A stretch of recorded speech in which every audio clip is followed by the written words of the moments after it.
la grâce de notre Seigneur Jésus-Christ soit avec vous. Alors ce matin, nous allons partager quelque chose très rapidement, un point très important qui va nous aider dans la foi, à nous affermir dans l'enseignement de Jésus-Christ et nous rendre capables de défendre la foi que nous avons reçue. Amen. Je vais essayer d'être bref, le plus bref possible. Alors, ça va beaucoup nous aider, non seulement ceux qui sont nouveaux dans la foi, ceux qui sont anciens, ceux qui nous visitent, et n'importe qui dans le monde qui nous suit, qui veut nous écouter. Alors le thème de l'enseignement de ce matin, c'est la transmission de la foi chrétienne. La transmission de la foi chrétienne. C'est un véritable problème, ce sujet. Il engendre beaucoup de controverses, beaucoup d'incompréhension. Parce qu'aujourd'hui, l'existence même de la réalité dans laquelle nous sommes aujourd'hui, qui fait qu'il y a tellement d'églises, tellement de dénominations, c'est justement parce que les gens n'ont pas compris comment la foi s'est transmise, comment la foi chrétienne a été transmise. D'où est-ce que cette foi vient et comment elle a été transmise, comment elle est venue dans le monde et comment elle s'est répandue et comment on la reçoit. Et même comment on devient chrétien, parce que beaucoup aujourd'hui pensent qu'on peut devenir chrétien dans sa chambre. Pensent qu'on peut devenir chrétien parce qu'un ange t'aurait parlé. Un ange ne peut jamais faire d'un homme un chrétien. Amen. D'autres pensent que c'est parce qu'ils ont eu une compréhension qu'ils peuvent être chrétiens ou qu'ils sont déjà chrétiens. Parce qu'ils auraient fait une prière. Ils auraient répété une prière de pécheur qui consistait à demander à Jésus d'entrer dans leur cœur. Mais toutes ces choses sont des hérésies. Et c'est le fondement même de la multitude de dénominations et de fausses églises qui existent aujourd'hui. Pourquoi? Parce que les gens se sont constitués en dissidents, en opposant à la vérité. Amen. Amen. C'est pourquoi on va parler de ce grand thème qui est la transmission de la foi chrétienne. On parle de transmission de la foi chrétienne. Amen. Amen. Parce qu'en réalité, la foi chrétienne, elle se transmet. Nous allons voir à travers les Écritures, à travers le Nouveau Testament, nous allons aller à gauche, à droite pour comprendre cette réalité. Parfois même certains frères doutent qui sont dans la vérité. Certains pensent que, bon, ils ont certainement rencontré un endroit qui pourrait changer après. Amen. Mais si cet enseignement peut affermir ta foi, c'est une bonne chose. Amen. Alors en petit 1, nous allons voir l'origine de la foi chrétienne. Oui, vous savez, toutes les religions, tous les mouvements religieux, toutes les confessions de foi ont, chacun d'eux a son origine. Amen. Amen. Mais nous parlerons en petit 1 de l'origine de la foi chrétienne. Où est-ce que la foi chrétienne vient? D'où est-ce qu'elle vient? Amen. Amen. Quelle est son origine? Amen. Alors, nous allons lire certains textes ensemble.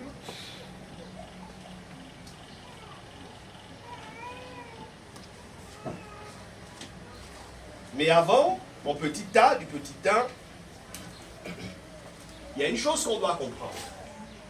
Que lorsqu'on parle de l'origine de la foi chrétienne, cette foi vient de quelque part. Amen. Cette foi était avec Dieu. Amen. Elle était avec Dieu. Jean chapitre 1, versets 1 à 18. Verset 1 à 18. Au commencement était la parole, et la parole était avec Dieu, et la parole était Dieu. Elle était au commencement avec Dieu. Toutes choses ont été faites par elle, et rien de ce qui a été fait n'a été fait sans elle. En elle était la vie, et la vie était la lumière des hommes. La lumière luit dans les ténèbres, et les ténèbres ne l'ont point reçue. Il y eut un homme envoyé de Dieu. Son nom était Jean. Il vint pour servir de témoin pour rendre témoignage à la lumière, afin que tous crussent par lui. Il n'était pas la lumière, mais il parut pour rendre témoignage à la lumière. Cette lumière était la véritable lumière qui, en venant dans le monde, éclaire tout homme. Elle était dans le monde, et le monde a été fait par elle, et le monde ne l'a point connue. Elle est venue chez les siens, et les siens ne l'ont point reçue. Mais à tous ceux qui l'ont reçue, à ceux qui croient en son nom, elle a donné le pouvoir de devenir enfants de Dieu, lesquels sont nés, non du sang, ni de la volonté de la chair, ni de la volonté de l'homme, mais de Dieu. Nous voyons qu'il fallait que la parole vienne, et c'est la parole, n'est-ce pas? Jean fait comprendre que à tous ceux qui l'ont reçu, donc cette parole qui est devenue une chair, à tous qui l'ont reçu, elle leur donne quoi? Le pouvoir de devenir enfants de Dieu. Amen. Mais j'aime bien ce texte parce que, même si c'est Louis II ou encore la version française, elle dit à tous ceux qui l'ont reçu, n'est-ce pas? Elle leur a donné le pouvoir de devenir enfants de Dieu.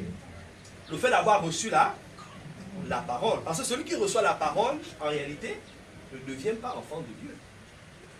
Amen. Il reçoit le pouvoir de le devenir. Je ne sais pas si on comprend. Oui. Parce que certains pensent que recevoir la parole, écouter la parole, peut faire de toi un enfant de Dieu. Non. Ce que tu écoutes te donne un droit, te donne un pouvoir. Ce en quoi tu as cru te donne le pouvoir de devenir. Maintenant, pour devenir, il explique plus bas, ceux qui sont nés, il faut naître, ils naissent de quoi? Non de la volonté du sang, ni de la chair, mais de la volonté de Dieu. On y va? 14. Et la parole a été faite chair, et elle a habité parmi nous, pleine de grâce et de vérité. Et nous avons contemplé sa gloire, une gloire comme la gloire du Fils unique venu du Père. Oui. Jean lui a rendu témoignage, et s'est écrié, c'est celui dont j'ai dit, celui qui vient après moi m'a précédé, car il était avant moi. Et nous avons tous reçu de sa plénitude, et grâce pour grâce. Car la loi a été donnée par Moïse, la grâce et la vérité sont venues par Jésus-Christ. La loi a été donnée par Moïse, mais la grâce et la vérité sont venues par Jésus. Oui. Personne n'a jamais vu Dieu, le Fils unique qui est dans le sein du Père, est celui qui l'a fait connaître. Amen. Amen. La loi a été donnée de façon claire par Moïse. Mais Jean fait comprendre que la grâce et la vérité sont venues par Jésus. Amen. C'est Jésus qui a apporté dans le monde ce qu'on appelle la vérité, ou encore la grâce. C'est encore appelé l'évangile. Amen. Ce n'est pas Moïse l'auteur de l'évangile. L'évangile est venu par Jésus-Christ. Et cet évangile était quelque part. C'est pourquoi le verset 19, verset 18, autant pour moi, il dit « Personne n'a jamais vu Dieu, mais le Fils unique qui est dans le sein du Père est celui qui l'a fait connaître. » Amen.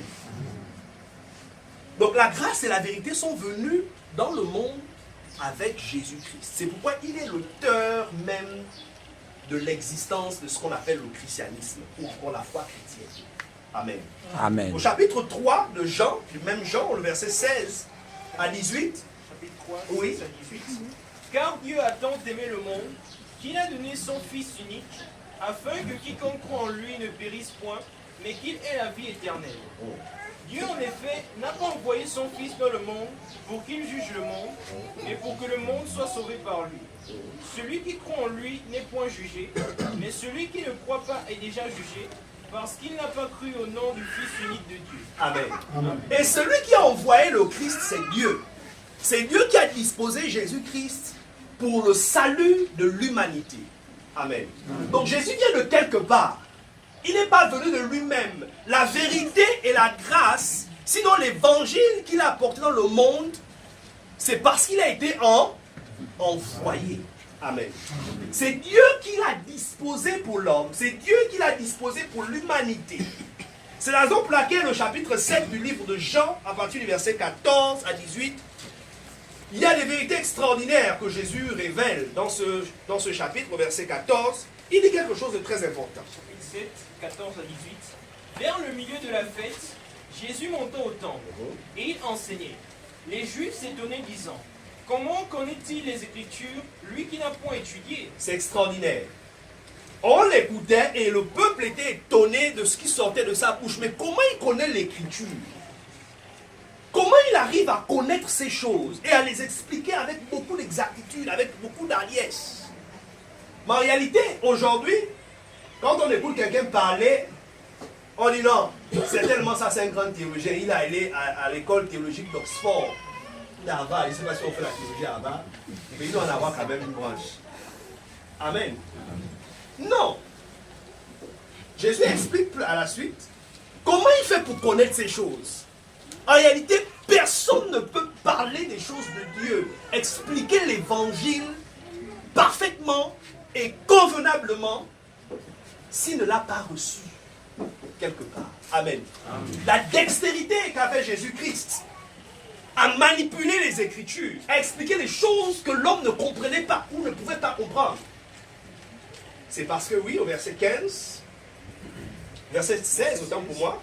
Jésus leur répondit, « Ma doctrine n'est pas de moi, mais de celui qui m'a envoyé. » C'est clair. La doctrine que Jésus a présentée, a prêchée, ne venait pas de lui. En d'autres termes, il y a quelqu'un qui lui a donné cette doctrine. Amen. Amen. Quelqu'un lui a donné cet évangile. Il a lui-même été enseigné par quelqu'un.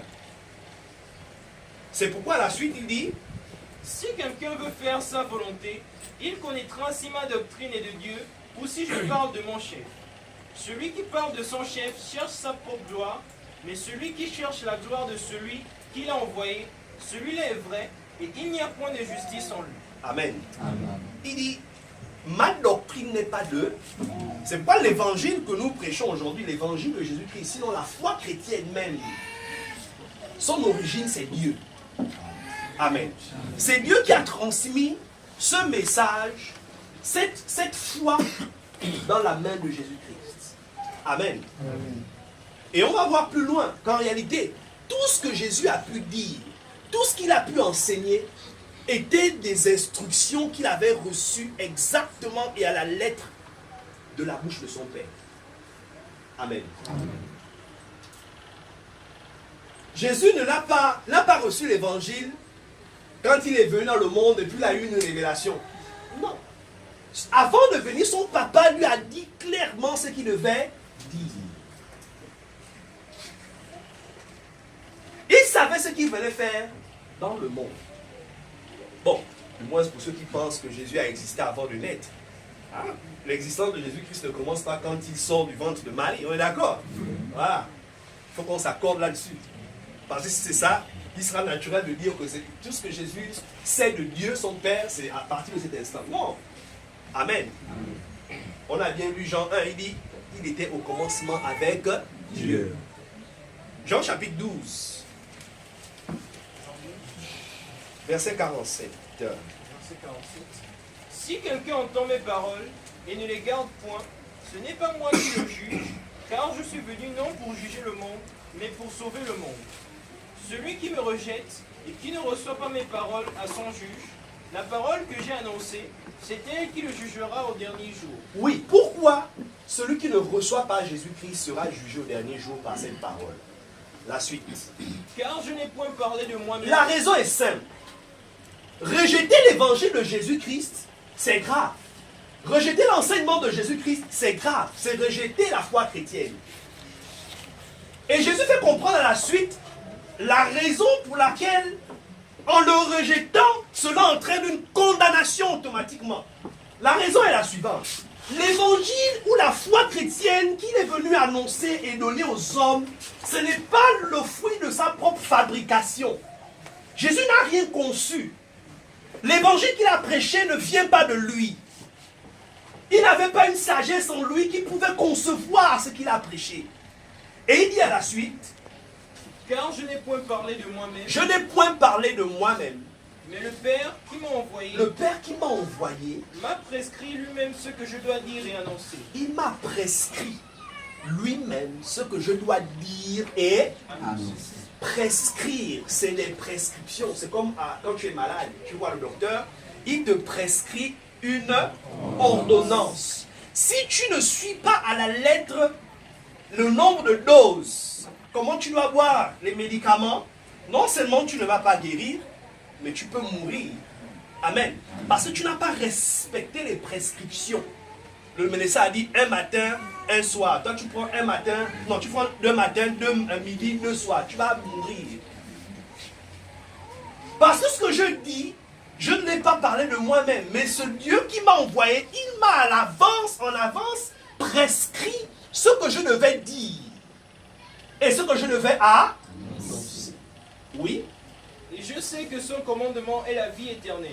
C'est pourquoi les choses que je dis, je les dis comme le Père me les a dites. Jésus s'est évertué à prêcher et à transmettre l'évangile qu'il avait reçu de son Père, exactement comme lui-même l'avait reçu.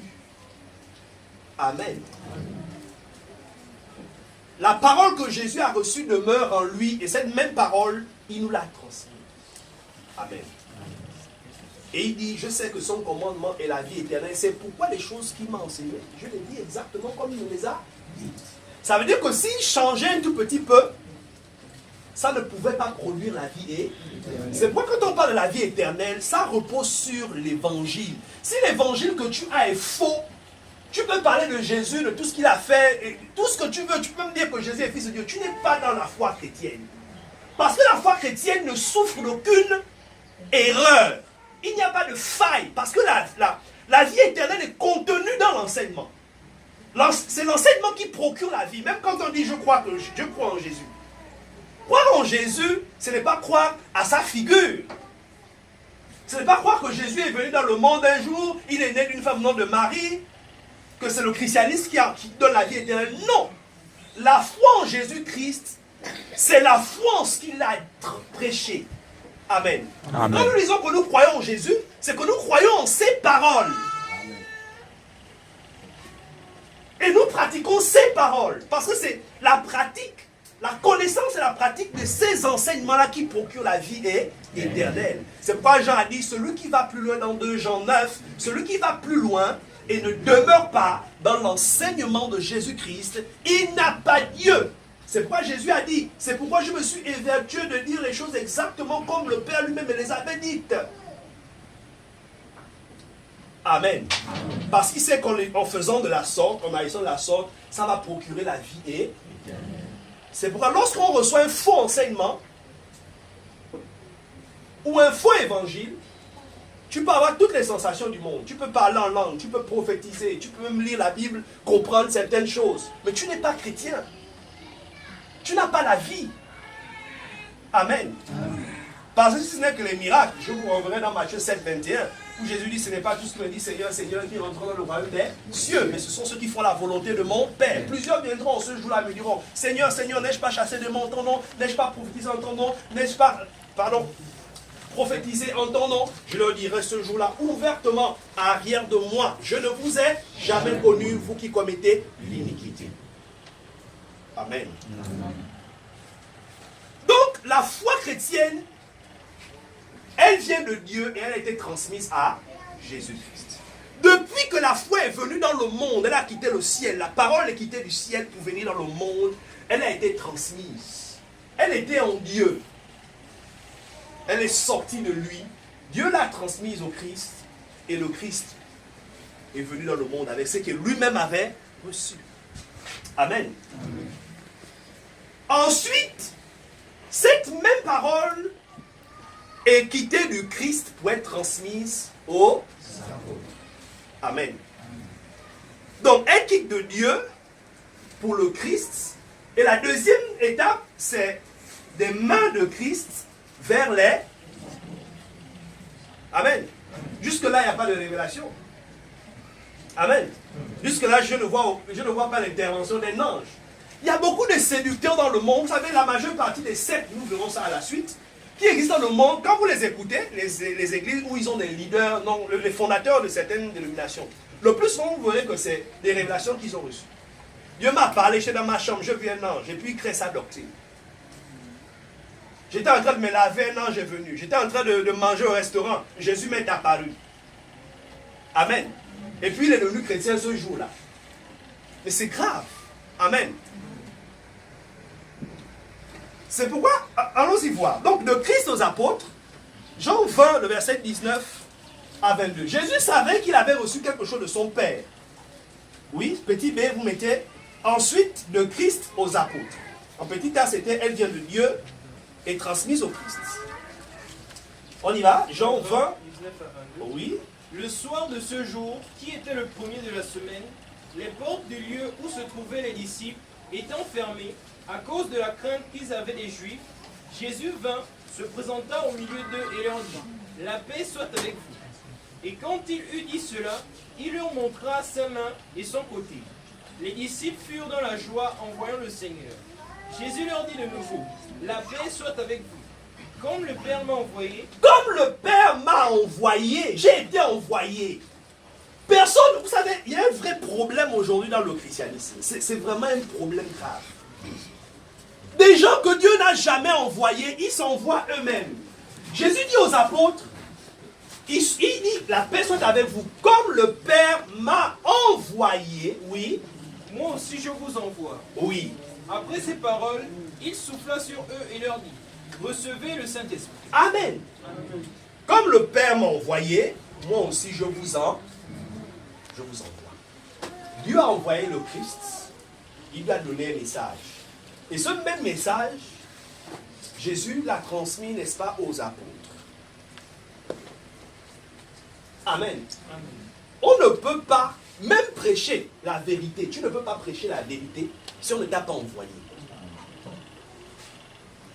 Il faut bien comprendre. Tu ne peux même pas... Les gens, tu peux dire, je suis pasteur, je suis apôtre, je suis le plus grand prophète de l'Europe, le plus grand prophète des États-Unis. Mais qui t'a envoyé? Amen. Ils se sont réveillés un matin avec une révélation, ils ont commencé à prêcher et prêcher des hérésies parce qu'ils n'ont jamais été envoyés. Amen. Or, pour être envoyé, on va voir la suite. Quand on est envoyé, on n'est pas envoyé sans rien. Amen. Quand on envoie quelqu'un, quand tu envoies ton enfant quelque part, j'aimerais t'envoyer à la boutique m'acheter de l'eau. Est-ce qu'il va sans rien? Tu lui donnes tu donnes la capacité qu'il lui donnera de se procurer. C'est pourquoi tu l'envoies. Amen. Amen. Mais les gens vont dans le monde et prêchent des mensonges parce qu'ils n'ont jamais été envoyés. C'est-à-dire, ils n'ont jamais reçu la capacité, ils n'ont jamais reçu quelque chose qui constitue, n'est-ce pas, l'évangile. Sinon, la vérité. Acte 1, verset 1 à 3. Verset 1 à 3. Oui. Théophile, j'ai parlé dans mon premier livre de tout ce que Jésus a commencé de faire et d'enseigner dès le commencement, jusqu'au jour où il fut enlevé au ciel, après avoir donné ses ordres, par le Saint-Esprit, aux apôtres qu'il avait choisis. Après qu'il eut souffert, il leur apparut vivant, et leur en donna plusieurs preuves, se montrant à eux pendant 40 jours, et parlant des choses qui concernent le royaume de Dieu. Amen. Amen. Quand il dit, Luc écrit une lettre à Théophile, qui était un frère, quelqu'un de distingué de façon sur le plan social. Luc lui fait comprendre qu'il a parlé dans son premier livre de tout ce que Jésus a commencé de faire et d'enseigner dès le commencement. Donc il fait allusion au livre de Luc. Okay? Jusqu'au jour où il fut élevé au ciel. Mais avant d'être élevé au ciel, il dit, c'est après avoir donné ses ordres par le Saint-Esprit aux apôtres qu'il avait choisis. Mais il faut bien comprendre. Quand il dit par le Saint-Esprit, il faut comprendre. Et à la suite, il dit quoi? Après qu'il eut souffert, il leur apparut vivant, il leur en donna plusieurs preuves, se montrant à eux pendant 40 jours, et parlant des choses qui concernent le royaume de Dieu. Donc ça veut dire qu'après sa résurrection, il est resté encore 40 jours avec eux. Il leur apparaissait pendant 40 jours pour leur enseigner. Amen. Ils ont été enseignés avant sa mort et après sa résurrection. Pendant 40 jours. Il fallait qu'ils reçoivent l'enseignement. Amen. Ce que Jésus avait, il commençait chaque. C'est pourquoi c'est pas la foi chrétienne n'a pas été donnée au monde entier. Même quand Jésus est venu, il n'a pas prêché la foi à tout le monde. Il prêchait, demandant aux gens de se repentir. Mais la foi chrétienne quand il a été avec ses apôtres, il leur expliquait comment il devait bâtir l'église.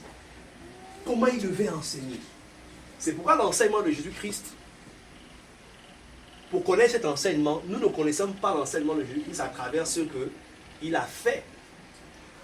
Parce qu'il n'a écrit aucun livre. Amen.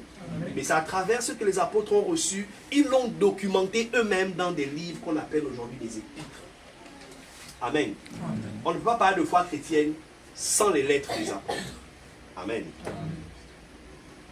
Le chapitre 4. Il y a quelque chose que Pierre va dire là-bas, au verset 18 à 20, qui me touche beaucoup en ce qui concerne la transmission de la foi. Les apôtres savaient qu'ils avaient écouté quelque chose, ils avaient reçu les ordres, les enseignements de Jésus-Christ. Il va dire quelque chose, au verset 18. 4, oui. Verset 18. Et les ayant appelés, ils leur défendirent absolument de parler et d'enseigner au nom de Jésus. Pierre et Jean leur répondirent, jugez s'il est juste devant Dieu de vous obéir plutôt qu'à Dieu. Car nous ne pouvons pas ne pas parler de ce que nous avons vu et entendu. Waouh! Pierre répond, c'est vraiment extraordinaire. Il dit, nous ne pouvons pas ne pas parler des choses qu'on a vues et entendues. Amen. Ils ont vu quelque chose et ils ont entendu quelque chose et c'est exactement ce qu'ils ont vu et entendu qu'ils prêchent. Amen. C'est pourquoi la foi, quand on parle de la foi chrétienne, on le verra même avec l'exemple de Jésus-Christ, la foi chrétienne repose, la transmission du moins de cette foi, repose sur ce qu'on a vu et entendu. Il faut que tu aies vu quelque chose et que tu l'aies également entendu. Amen. Tu n'as jamais rien entendu, tu n'as jamais rien vu, mais tu prêches. Tu prêches quoi? Amen. Il faut qu'on te transmette la foi. Quelqu'un va te transmettre cette foi. Tu dois voir. Parce que la foi aussi, on voit. Les apôtres ont vu. Ils ont touché. Et ils ont entendu. Nous aussi, on voit. Moi aussi, j'ai vu. Et j'ai entendu. Toi aussi, tu vois. Et tu as un. C'est ce que tu vois et que tu entends que tu vas aussi transmettre. Tu ne peux pas transmettre ce que tu n'as pas vu et que tu n'as pas entendu. Autrement, ce que tu transmettras ne sera que du mensonge et de l'hérésie. Amen. Amen. C'est un principe que beaucoup ne comprennent pas. Et c'est ça qui fait le problème dans le monde. C'est pourquoi il y a le christianisme souffre parce que les gens font ce qu'ils veulent. Ils n'ont jamais été envoyés. Nous verrons à la suite, lorsque nous viendrons à parler de la naissance des églises hérétiques ou encore la naissance des églises apostates. Amen. Amen. Donc, Pierre dit aux gens, mais attendez, vous nous empêchez de parler. On ne peut pas ne pas dire les choses qu'on a entendues et qu'on a vues. Amen. Amen. Jésus a eu le même langage, parce que Jésus et lui également, il a vu et entendu les choses. Lisons ça rapidement dans Jean 3 au verset 10. Quand il parle à Nicodème, il explique beaucoup de choses à Nicodème sur la nouvelle naissance, etc. Il dit, mais toi tu es un docteur, tu ne maîtrises pas ces choses. C'est terrible. Au verset 10, qu'est-ce que Jésus dit? Jean 3, verset 10. Jésus lui répondit, tu es le docteur d'Israël et tu ne sais pas ces choses. En vérité, je te le dis, nous disons ce que nous savons. Nous disons ce que nous savons. Et nous rendons témoignage de ce que nous avons vu. Et vous ne recevez pas notre témoignage. Amen. Amen. Jésus savait, il dit nous. Quand il dit nous, il sait pourquoi. Il le nous là, c'est qui? Amen. Nous, on sait ce qu'on dit. Et ce qu'on dit, c'est les choses qu'on a vues. Mais toi, c'est que tu bavardes là. Tu as vu ça où? Tu as entendu ça où? Qui te l'a enseigné? C'est ça le problème. On ne peut pas devenir chrétien ou recevoir la foi chrétienne par soi-même. C'est l'un des plus grands mensonges de Satan dans le monde. Amen. C'est l'un des plus grands mensonges. Je défie quiconque s'y oppose. Dieu n'a jamais envoyé un ange pour prêcher l'évangile à un homme, ni pour baptiser un homme. Jésus lui-même ne peut jamais venir. Même s'il t'apparaît en vision, il ne peut pas te prêcher l'évangile, ni te baptiser. C'est impossible. D'ailleurs, même de son vivant, il n'a jamais baptisé quelqu'un. Oui, la Bible précise que toutefois Jésus ne baptisait pas, mais c'était ses disciples. Donc, voir à quel niveau les gens sont grandement dans l'erreur. il faut t'asseoir, on te baptise, on t'enseigne, tu vois, tu entends, et là tu es dans la foi. Amen. Amen. Petit C, ouais, c'est une transmission. Ça allait de Dieu, ça allait en Christ, et Christ aux apôtres. Amen. Et les apôtres à leur tour, petit C, des apôtres à l'église, donc aux croyants. Ce que les apôtres ont reçu de Jésus, que lui-même a reçu de Dieu, les apôtres devaient maintenant transmettre à l'église, transmettre aux hommes. Amen. Si tu n'as pas reçu l'évangile des apôtres de Jésus-Christ, qui eux-mêmes l'ont reçu de Jésus-Christ, et de Christ lui-même qu'il a reçu de Dieu, tu n'es pas en Christ. Amen. Parce que pour être en Christ, il faut appartenir à cette lignée-là. Dieu, le Christ, les apôtres, et les apôtres, tous ceux qui croient de la bouche des apôtres. Regardez, Jésus a dit quelque chose. Ce qui atteste encore de façon plus exacte que tous ceux qui n'ont pas reçu l'évangile de cette façon, qui ne sont pas rentrés dans la foi, par la transmission de la foi, qu'ils ont reçu à travers ceux qui eux-mêmes l'ont reçu, ne sont pas chrétiens et Dieu ne les connaît pas. Dans le livre de Jean, au chapitre 20, pardon, au chapitre 17, au verset 20, Jésus dit quelque chose. Qu'est-ce qu'il dit? Jean 17, verset 20, il est écrit: ce n'est pas pour eux seulement que je prie. Voici la prière sacerdotale de Jésus. Il dit: Père, je ne prie pas seulement pour eux, donc les apôtres qui sont là, les disciples, oui. Mais encore pour ceux qui croiront en moi. Je par prie leur parole. également pour tous ceux qui croiront en moi. C'est le futur, n'est-ce pas? Donc, dans l'avenir, je prie aussi à l'avance pour tous ceux-là qui viendront, c'est-à-dire qui croiront en moi. De quelle manière? Par leur parole. Par leur parole. Amen. Tu as cru à travers quoi? Tu as cru par quoi? La parole d'un homme qui lui-même ne l'a pas reçue.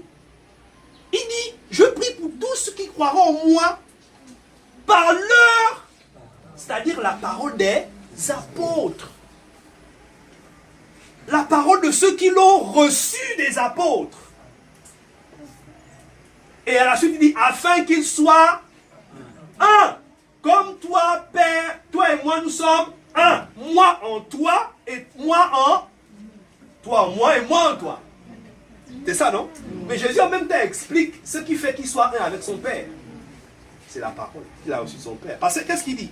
Ah, il dit: je prie pour ceux qui croiront en moi par leur, n'est-ce pas? Afin qu'ils soient un. C'est-à-dire, tous qui vont croire à la parole des apôtres, et les apôtres eux-mêmes seront un à travers la parole qu'ils auront tous reçue. Parce que cette parole vient de quelque part. Elle a son origine. Son origine, c'est Dieu. Amen. Il dit: pour qu'ils soient un comme toi et moi, nous sommes un. Ça montre que l'unité que Jésus a avec son Père, c'est une unité qui vient de la parole. Toi en moi et moi en. Donc Jésus, c'est pas Dieu. Quand Jésus dit: celui qui m'a vu a vu le Père, c'est parce que la parole qui était dans le Père est en lui. Amen. C'est pourquoi nous sommes aussi un avec Jésus-Christ. Amen. Parce qu'il est en lui est en nous. Simplement. Amen. 1 Jean 1, verset 1 à 4. Donc, des apôtres, petit c, des apôtres à l'église. 1 Jean 1, verset 1 à 4. 1 Jean 1, verset 1 à 4. Ce qui était dès le commencement, ce que nous avons entendu, ce que nous avons vu de nos yeux, ce que nous avons contemplé et que nos mains ont touché, concernant la parole de vie. Car la vie a été manifestée, et nous l'avons vue, et nous lui rendons témoignage. Et nous vous annonçons la vie éternelle qui était auprès du Père et qui nous a été manifestée. Recommençons. Ce qui était dans le commencement, ce que nous avons entendu. Ouais. Jean dit ce qui était au commencement et qu'on a entendu. Ça fait 1. Ce que nous avons vu de nos yeux. Ce qu'ils ont vu de leur. Si tu n'as pas vu, tu n'as pas entendu, tu appartiens à quelle église? En fait, tu es dans le néant. Du moins, tu n'appartiens pas à la famille de Dieu. Amen. Vous voyez que depuis le commencement, tout ce qu'on a vu, vous voyez que ça se transmet comme ça, par la vue et par ce qu'on entend. Oui, continuons. Ce que nous avons contemplé et que nos mains ont touché, concernant la parole de vie. Car la vie a été manifestée et nous l'avons vue et nous lui rendons témoignage. Nous avons vu et on rend témoignage de cette vie, oui. Et nous vous annonçons la vie éternelle qui était auprès du Père et qui nous a été manifestée. Ce que nous avons vu et entendu, nous vous l'annonçons à vous aussi. Ce que nous avons vu et entendu, nous vous l'annonçons à vous aussi. On a vu, on a entendu, nous vous l'annonçons à vous aussi. Donc, à l'église, à ceux qui croient, oui. Afin que vous aussi, vous soyez en communion avec nous. Oui, pourquoi? Or, notre communion est avec le Père et avec son Fils Jésus-Christ. Amen. Donc, obligatoirement, ce qu'on a vu et entendu, on doit vous le transmettre. Amen. Afin que vous soyez en communion avec lui, conformément à Jean 17, 20 qu'on vient de lire. Pourquoi devons-nous être en communion avec les apôtres? Quand on est en communion avec les apôtres, c'est en communion avec leur enseignement. Il dit, parce que notre communion est avec le Père et son Fils. C'est-à-dire que si on ne t'a pas transmis l'évangile, tu n'es pas en communion avec Dieu ni avec son Fils. Pour être en communion avec son Dieu et son Fils, il faut avoir reçu l'évangile. Amen. Des apôtres. Amen. De Jésus-Christ. Les disciples de Jésus-Christ. Pas de quelqu'un qui s'est levé un matin, il a une vision, il a ouvert son église. Pas de quelqu'un qui a pris sa Bible, il a commencé à feuilleter la Bible. Oui, oui, je comprends. Ah, ok. Et puis il est devenu un prédicateur, un pasteur. Non, le monde est gaspillé. C'est pourquoi ils ne peuvent pas se maintenir dans la vérité. Ils ne feront jamais de plus grand progrès, Paul a dit. Mais ils avanceront toujours dans l'impiété, égarés eux-mêmes et égarant les autres. Amen. Amen. Et Paul a confirmé ça. Du moins, c'est la transmission de la foi dans 2 Timothée chapitre 2. Le verset 1 à 2. 2 Timothée chapitre 2. Verset 1 à 2 est écrit. Toi donc, mon enfant, fortifie-toi dans la grâce qui est en Jésus-Christ. Et ce que tu as entendu de moi. Ce que tu as entendu de moi. Pas d'un ange, s'il te plaît. Pas d'une révélation. Pas de quelqu'un qui n'a pas été envoyé. Amen. Amen. Oui. Oui. Et ce que tu as entendu de moi en présence de beaucoup de témoins. En présence de beaucoup de témoins. Vous savez, c'est dans l'église qu'on apprend.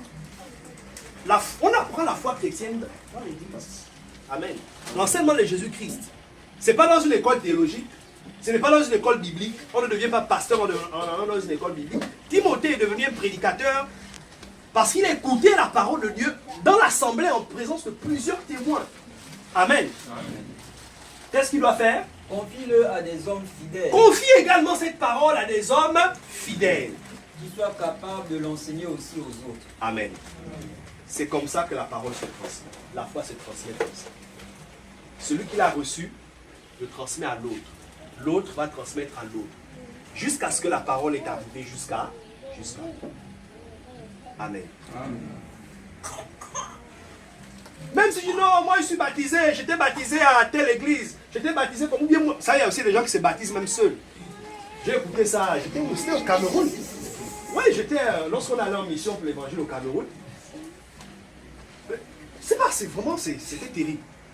Oh non, machin, moi-même je vais aller me baptiser. Oh, je peux me baptiser seul. Donc tu fais comment? Tu te jettes dans l'eau. Mais il y a des choses dans ce monde. Vous allez tout écouter.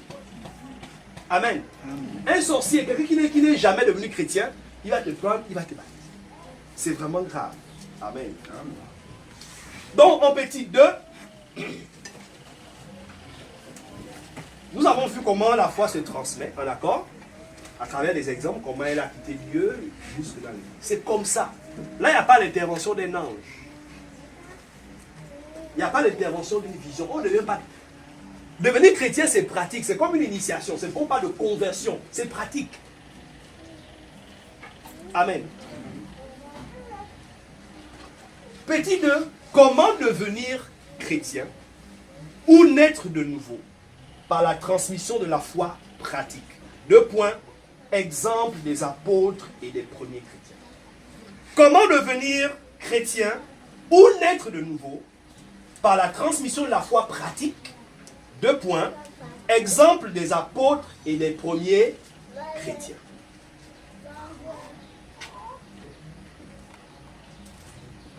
Là, on va expliquer de façon plus claire comment on devient chrétien. Mais on sait déjà qu'il faut que la foi te soit transmise. On doit te la transmettre. C'est quelqu'un qui doit te prêcher, quelqu'un qui est dans la vérité, qui est lui-même issu de l'évangile des apôtres, sinon des disciples. Amen. Maintenant, de façon pratique, comment ça se passe? Dans petit A, le salut et le pardon des péchés par le baptême. Le salut et le pardon des péchés par le baptême. Amen. Jean chapitre 3, le verset 1 à 6.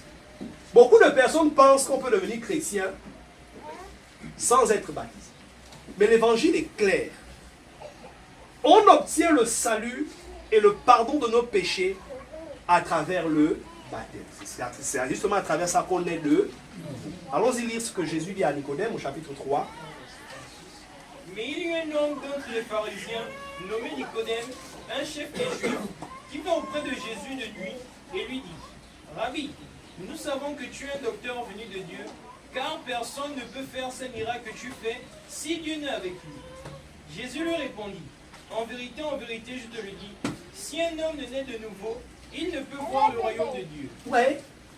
Si un homme ne naît de nouveau, il ne peut pas voir le royaume des... Ça choque beaucoup de personnes. Mais naître de nouveau, c'est quoi? C'est non, naître de nouveau, il faut lire la Bible. Si tu as lu la Bible, tu es né de nouveau. Naître de nouveau, il faut jeûner pendant 30 jours et faire les prières chaque matin, tu es de nouveau. Or, pour naître de nouveau, il faut lever les mains au ciel et puis répéter, Seigneur Jésus, je te reçois dans mon cœur comme mon Seigneur et mon Sauveur personnel. Rentre en moi maintenant. Amen. Je suis né de nouveau. Il y a toutes sortes de théories. Ils sont nés de nouveau, selon eux.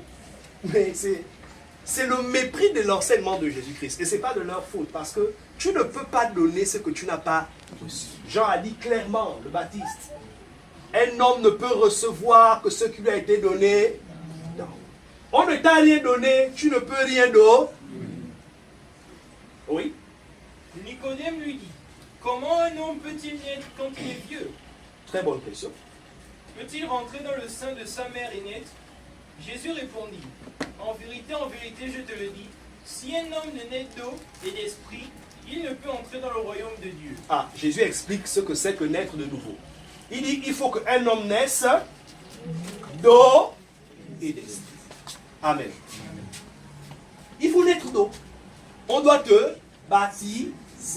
Après avoir écouté l'évangile de la bouche de celui qui a reçu l'évangile et qui est dans la vérité, on doit te baptiser. La suite, qu'est-ce qu'il dit? Ce qui est né de la chair est chair, et ce qui est né de l'esprit est esprit. Amen. Amen. Tite confirme ça au chapitre 3, verset 3 à 5. C'est le baptême, on doit te baptiser. Tu n'as pas été baptisé, tu es chrétien comment? C'est quand vous voyez les gens, j'ai croisé récemment, je prêchais l'évangile. Une jeune dame me dit, elle est chrétienne. Depuis quand? Elle me dit, ça fait 3 ans. Après, elle me dit, mais je ne suis pas baptisé. Je dis, mais tu es chrétien comment?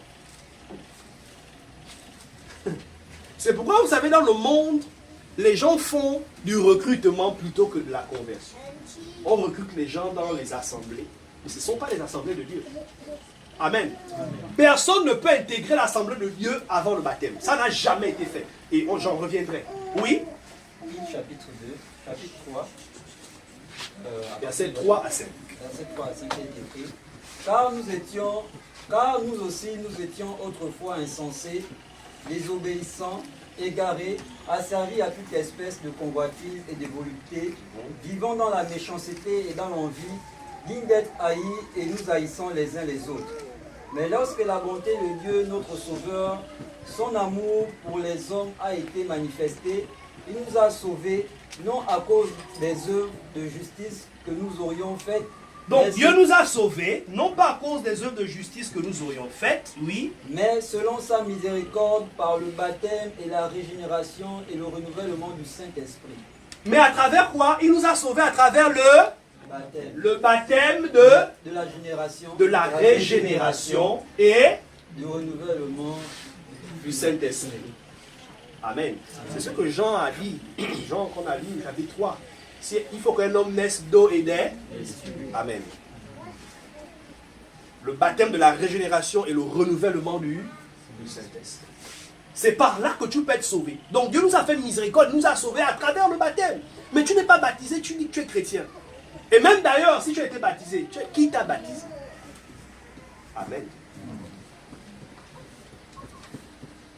C'est la raison pour laquelle l'apôtre Pierre, les tout premiers chrétiens qui se sont convertis, dans Acte 2, verset 37, rapidement, Acte 2, 37, on voit comment ils sont rentrés dans la foi. Ils n'ont pas intégré l'église avant d'être baptisés. On ne leur a pas dit venez faire des cours de baptême ou venez apprendre d'abord quelque chose pendant un bon bout de temps. Non. Ils ne sont pas venus s'asseoir dans l'église et chanter les cantiques et prier avec les saints avant d'être baptisés. Pas du tout. Cette façon de faire est hérétique et elle appartient aux églises apostates. Oui. Après avoir entendu ce discours, ils eurent le cœur vivement touché, et ils dirent à Pierre et aux autres apôtres, Hommes frères, que ferons-nous? Pierre leur dit, repentez-vous, et que chacun de vous soit baptisé au nom de Jésus-Christ pour le pardon de vos péchés, et vous recevrez le nom du Saint-Esprit. Que chacun de vous soit baptisé au nom de Jésus-Christ pour que vos péchés soient... Encore une fois, c'est par le baptême que le péché est pardonné, et vous recevrez le nom du Saint-Esprit. Continuons. Car la promesse est pour vous, pour vos enfants, et pour tous ceux qui sont au loin, en aussi grand nombre que le Seigneur notre Dieu les appellera. Et par plusieurs autres paroles, il les conjurait et les exhortait, disant, Sauvez-vous de cette génération perverse. Ceux qui acceptèrent sa parole furent baptisés, et en ce jour-là, le nombre des disciples s'augmenta d'environ 3000 âmes. Et c'est le même jour. Ils n'ont pas attendu des jours après pour être baptisés. Oui. Ils persévéraient dans l'enseignement des apôtres. Et après ce baptême, ils ont commencé à persévérer dans l'enseignement des... Oui. Dans la communion fraternelle. C'est une fois, ils sont devenus des frères. Ils peuvent communier maintenant fraternellement. Oui. Dans la fraction du pain. Prendre la Sainte Seine, rompre le pain, etc. Et dans les prières. Et dans les prières. Amen. Oui, c'est extraordinaire. Petit B. Là, nous venons de voir qu'il faut obligatoirement être baptisé, d'accord? Mais il y a quelque chose que Jésus va nous dire. Amen. Petit B, recevoir la foi. Et d'où vient la foi? Amen. Il y a une condition pour être baptisé. C'est pourquoi j'ai dit, tu peux te faire baptiser là où tu veux. Ça ne fait pas de toi forcément un chrétien. C'est pas parce que ton corps allait dans l'eau. Si ton corps allait dans l'eau, sans avoir reçu la foi, tu n'es pas chrétien. Amen. Quelqu'un allait te plonger dans l'eau. Tu ne sais pas où il sort, d'où il vient lui-même. Sans avoir reçu la foi, tu n'es pas chrétien. La foi. Recevoir la foi, d'où vient la foi? Marc 16, 15 à 16. Marc 16, verset 15 à 16, il est écrit. Puis il leur dit, allez par tout le monde et prêchez la bonne nouvelle à toute la création. Celui qui croira et qui sera baptisé sera sauvé, mais celui qui ne croira pas sera condamné. Jésus a dit deux choses. Amen, c'est bon. Allez dans le monde et prêchez la bonne. Celui qui croira, il sera baptisé, il sera sauvé. Donc, la condition pour être baptisé, c'est de croire. On ne va pas la route prendre les gens et puis on les met dans le... Non. Il doit croire. Mais aujourd'hui, tout le monde dit qu'il croit. Si je crois, je vous assure, allez-y à la route. Arrêtez un monsieur, même si c'est un soulard. Vous l'arrêtez, vous dites, monsieur, vous êtes sous là, oui. Vous croyez en Jésus? Oui, je crois. Je ne pense, peut-être sur 100%, vous trouverez peut-être 2% qui vous diront je ne crois pas. Dans ce pays-là. Amen. Donc, c'est important. La foi, c'est quoi? D'où vient la foi? Amen. D'où vient la foi? Vous savez, Jésus a dit un jour, dans Jean chapitre 8, verset 30, la Bible dit que les Juifs qui étaient là crurent en lui. Amen. Et Jésus dit, la Bible dit, et Jésus dit aux Juifs qui avaient cru en lui, si vous demeurez dans ma parole, vous êtes réellement mes. Pourtant, ils avaient cru. Mais ça ne faisait pas de les disciples. Amen. Parce que la foi qu'ils avaient il y a quelque chose qui fait que la foi soit véritable. C'est qu'on va voir d'où vient la foi. Romains chapitre 10, le verset 14. Ouais. Comment donc invoqueront-ils celui en qui ils n'ont pas cru? On va aller doucement. Pour arriver jusqu'à avoir la foi chrétienne, c'est-à-dire recevoir la vraie foi, c'est tout un processus. Et c'est ce que Paul explique. La première question qu'il pose, qui est une question oratoire, ou rhétorique, qu'est-ce qu'il dit? Comment donc invoqueront-ils celui en qui ils n'ont pas cru? Comment ils vont invoquer Dieu, invoquer Jésus-Christ? Comment vont-ils invoquer quelqu'un qui n'ont pas? Mais aujourd'hui, tout le monde invoque Dieu. Jésus, Jésus, Jésus, Jésus. Oh Jésus, moi je connais Jésus. Jésus aide-moi. Jésus, oh Dieu, Jésus. Amen. Mais est-ce qu'ils ont cru en cette personne qu'ils invoquent? Ça c'est un problème. Donc ils ne peuvent pas invoquer quelqu'un qui n'ont pas cru. Première dimension. Oui. Et comment croiront-ils en celui dont ils n'ont pas entendu parler? Mais pourquoi? Il faut que tu as, mes amis, ça dit que quand je lis ça, quand j'écoute ces paroles, ça me touche dans mon cœur. Ça me fait du bien, je me sens à l'aise. Parce que la parole de Dieu, l'évangile est intact. C'est comme une sauce sans faille. Paul dit, mais comment ils font quoi? Et comment croiront-ils en celui dont ils n'ont pas entendu parler? Amen. On revient encore sur le fait d'entendre. Comment ils vont croire s'ils n'ont pas entendu? Mais toi tu dis que tu es devenu chrétien dans ta chambre, que tu as eu une révélation, que dans ta chambre Dieu t'a expliqué la Bible. Mais ce n'est pas la foi. Non. Soyons honnêtes et soyons clairs. Mes amis, entrer dans le christianisme, ce n'est pas comme ça. La route qui mène au ciel, ce n'est pas comme ça. Là. Elle est comme ça, elle est droite. Elle n'est pas comme ça. Ou c'est ça ou c'est pas ça. Amen. Donc comment ils ne peuvent, s'ils n'ont pas entendu, comment vont-ils croire s'ils n'ont pas entendu parler? Oui. Et comment en entendront-ils parler s'il n'y a personne qui prêche? Mais ils ne peuvent non plus entendre parler si on ne prêche. Donc il faut la prédica. On reçoit la foi à travers la prédication.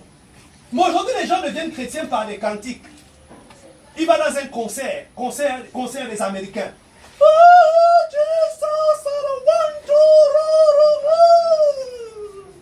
Ça m'a touché ce chant-là. En réalité, c'est la musique.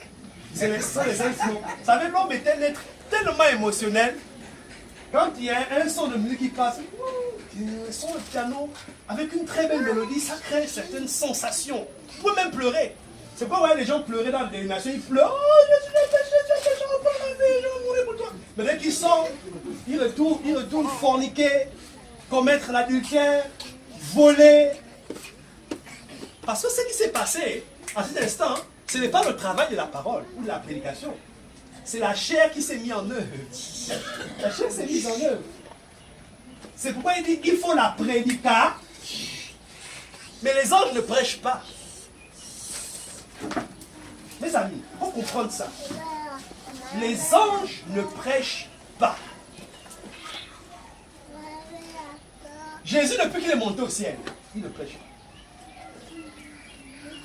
pas. Amen. On va voir après dans l'écriture, toutes les fois où Jésus est apparu, ce qu'il a fait. Il n'a pas prêché. Il a prêché l'évangile à quelqu'un.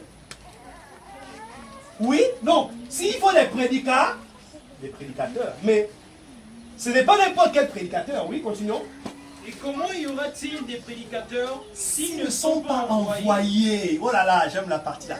Comment va-t-il avoir des prédicateurs s'ils ne sont pas envoyés? Un prédicateur, selon Dieu, qui est dans la vérité, c'est celui qui a été envoyé. Mais attention, il y a beaucoup de faux envoyés. Amen. Encore qu'il faut reconnaître un envoyé. Comment on reconnaît un envoyé? Parce que n'importe qui peut dire que non, Dieu m'a envoyé. Moi, je suis un envoyé. Et d'ailleurs, la preuve aujourd'hui dans le monde, il faut qu'il soit envoyé. Dieu a envoyé le Christ. Le Christ a envoyé les apôtres. On est envoyé avant d'être un prédicateur. Quelle est la caractéristique d'un envoyé? On va aller très rapidement, je ne vais pas compter un temps dessus. Dans Jean chapitre 3, le verset 33 à 34. Là-bas, comment il s'appelle? Jean le Baptiste explique comment on reconnaît l'envoyé. On me prépare 1 Roi 17, 24. Oui. Celui qui a reçu son témoignage a certifié que Dieu est vrai. Celui qui a reçu son témoignage certifie que Dieu est vrai. Car celui que Dieu a envoyé, Celui que Dieu a envoyé, dit les paroles de Dieu, il dit les paroles de Dieu. parce que Dieu ne lui donne pas l'esprit avec mesure. Amen. Celui que Dieu a envoyé lit les paroles de... C'est pas les apôtres n'ont pas enseigné des faux enseignements. Un peu de mensonge, un peu de vérité. Ce n'est pas l'église. Le faux et le vrai, ça donne le faux. Le vrai et le faux, ça donne aussi le faux. Le faux et le faux, ça donne le faux. Le vrai, c'est le vrai et le vrai. C'est pourquoi Jean a dit dans 1 Jean 2, verset 21, aucun mensonge ne vient de la vérité. Aucun. Tu ne peux pas dans la vérité si on ne te l'a pas prêché. Tu ne peux pas connaître. Dieu peut t'aider, il peut t'éclairer, il peut attirer ton attention. Mais tu dois obligatoirement croiser la vérité par ceux qui l'ont reçu. Ça ne viendra pas d'un ange. Ton péché ne sera jamais ôté dans ta chambre, ou par un ange, ou par toi-même. Tu peux même jeûner 100 jours. Tu peux m'arrêter de pécher. Tu es toujours en Adam. Tu es fils d'Adam jusqu'au jour où ton péché est ôté par le baptême. Amen. C'est la raison pour laquelle la suite, donc rapidement, 1 Roi 17, 24, qu'est-ce qu'il dit? 1 Roi 17, 24. Oui. Et la femme dit à Élie, je reconnais maintenant que tu es un homme de Dieu. Voici la femme de Sarepta s'adresse à Élie. La veuve, elle dit, je reconnais maintenant que tu es un homme de Dieu. Oui. Et que la parole de l'Éternel dans ta bouche est vérité. Et que la parole de l'Éternel dans ta bouche est vérité. Je reconnais que tu es un homme de Dieu. Pourquoi? Parce que la parole de Dieu dans ta bouche est vérité. Amen. Le verset 17 de Romains 10. D'où vient finalement la foi? Romains chapitre 17, verset 10, chapitre 10, verset 17, la Bible dit, ainsi la foi vient de ce que l'on entend. La foi vient de ce qu'on entend. Il faut que tu entendes, il faut que tu écoutes. Mais ce n'est pas n'importe quoi. Parce que tu peux écouter quelque chose. Tu peux écouter une prédication. Mais ce que tu écoutes ne peut pas te donner néanmoins la foi. Pourquoi? Parce que la foi... Et ce que l'on entend vient de la parole de Christ. Ce qu'on entend vient de la parole de Christ. Amen. Amen. La foi vient de ce qu'on entend. Et ce qu'on entend vient de la parole de Christ. En d'autres termes, pour que la foi naisse en toi, il faut que ce que tu écoutes soit exactement l'enseignement de Jésus-Christ. Si c'est les faussetés, le mensonge, les hérésies, ce que tu as écouté n'a pas produit en toi la foi. Vous savez, il faut faire qu'on fasse beaucoup attention parce que n'appelons pas foi ce qui n'est pas foi. Si un faux prédicateur t'a prêché, il peut même te prêcher Jésus. Je crois en Jésus. Mais son enseignement est faux. Lui-même est faux. Lui-même n'est pas dans la vérité. Ce qui est né en toi, ce n'est pas la foi. Du moins, ce n'est pas la foi en Christ. Parce qu'il y a beaucoup de foi. C'est ça que moi j'appelle la foi des démons. Pourquoi? Oui, la foi des démons. Qui sait pourquoi? Jacques a dit quoi? Jacques dit que les démons aussi croient en Dieu. Et ils... Mais ils ne sont pas dans la foi. Amen. Ils croient que Dieu existe. Et ils tremblent. Amen. Donc la foi vient de ce qu'on entend et ce qu'on entend vient de la parole de Christ. C'est pourquoi ce que tu écoutes doit être la vérité, doit venir de l'enseignement de Christ. C'est pourquoi 2 Jean 9 a dit, on l'a lu, cité tout à l'heure, si quelqu'un ne demeure pas dans l'enseignement de Christ, ou il va au-delà, Dieu n'est pas en lui. Amen. Petit 3. J'essaie d'aller rapidement. Je sais que c'est clair jusque-là. Amen. Maintenant, la naissance de l'Église et ses fondements. Amen. Nous avons vu comment la foi a été transmise, son origine, donc comment elle est transmise, son origine, de Dieu à Christ, de Christ aux apôtres à l'Église. Amen. On a vu de façon pratique comment on devient chrétien. On doit écouter l'Évangile par ceux qui sont dans la vérité, être baptisé pour que nos péchés soient pardonnés. Ensuite, c'est de là que naît l'Église. Amen. C'est comme ça que l'Église est née. L'Église ne naît pas autrement. Mais pourquoi je parle de la naissance de l'Église et ses fondements? C'est très important. Nous allons comprendre. Mais on ne peut pas appeler Église ce qui n'est pas Église.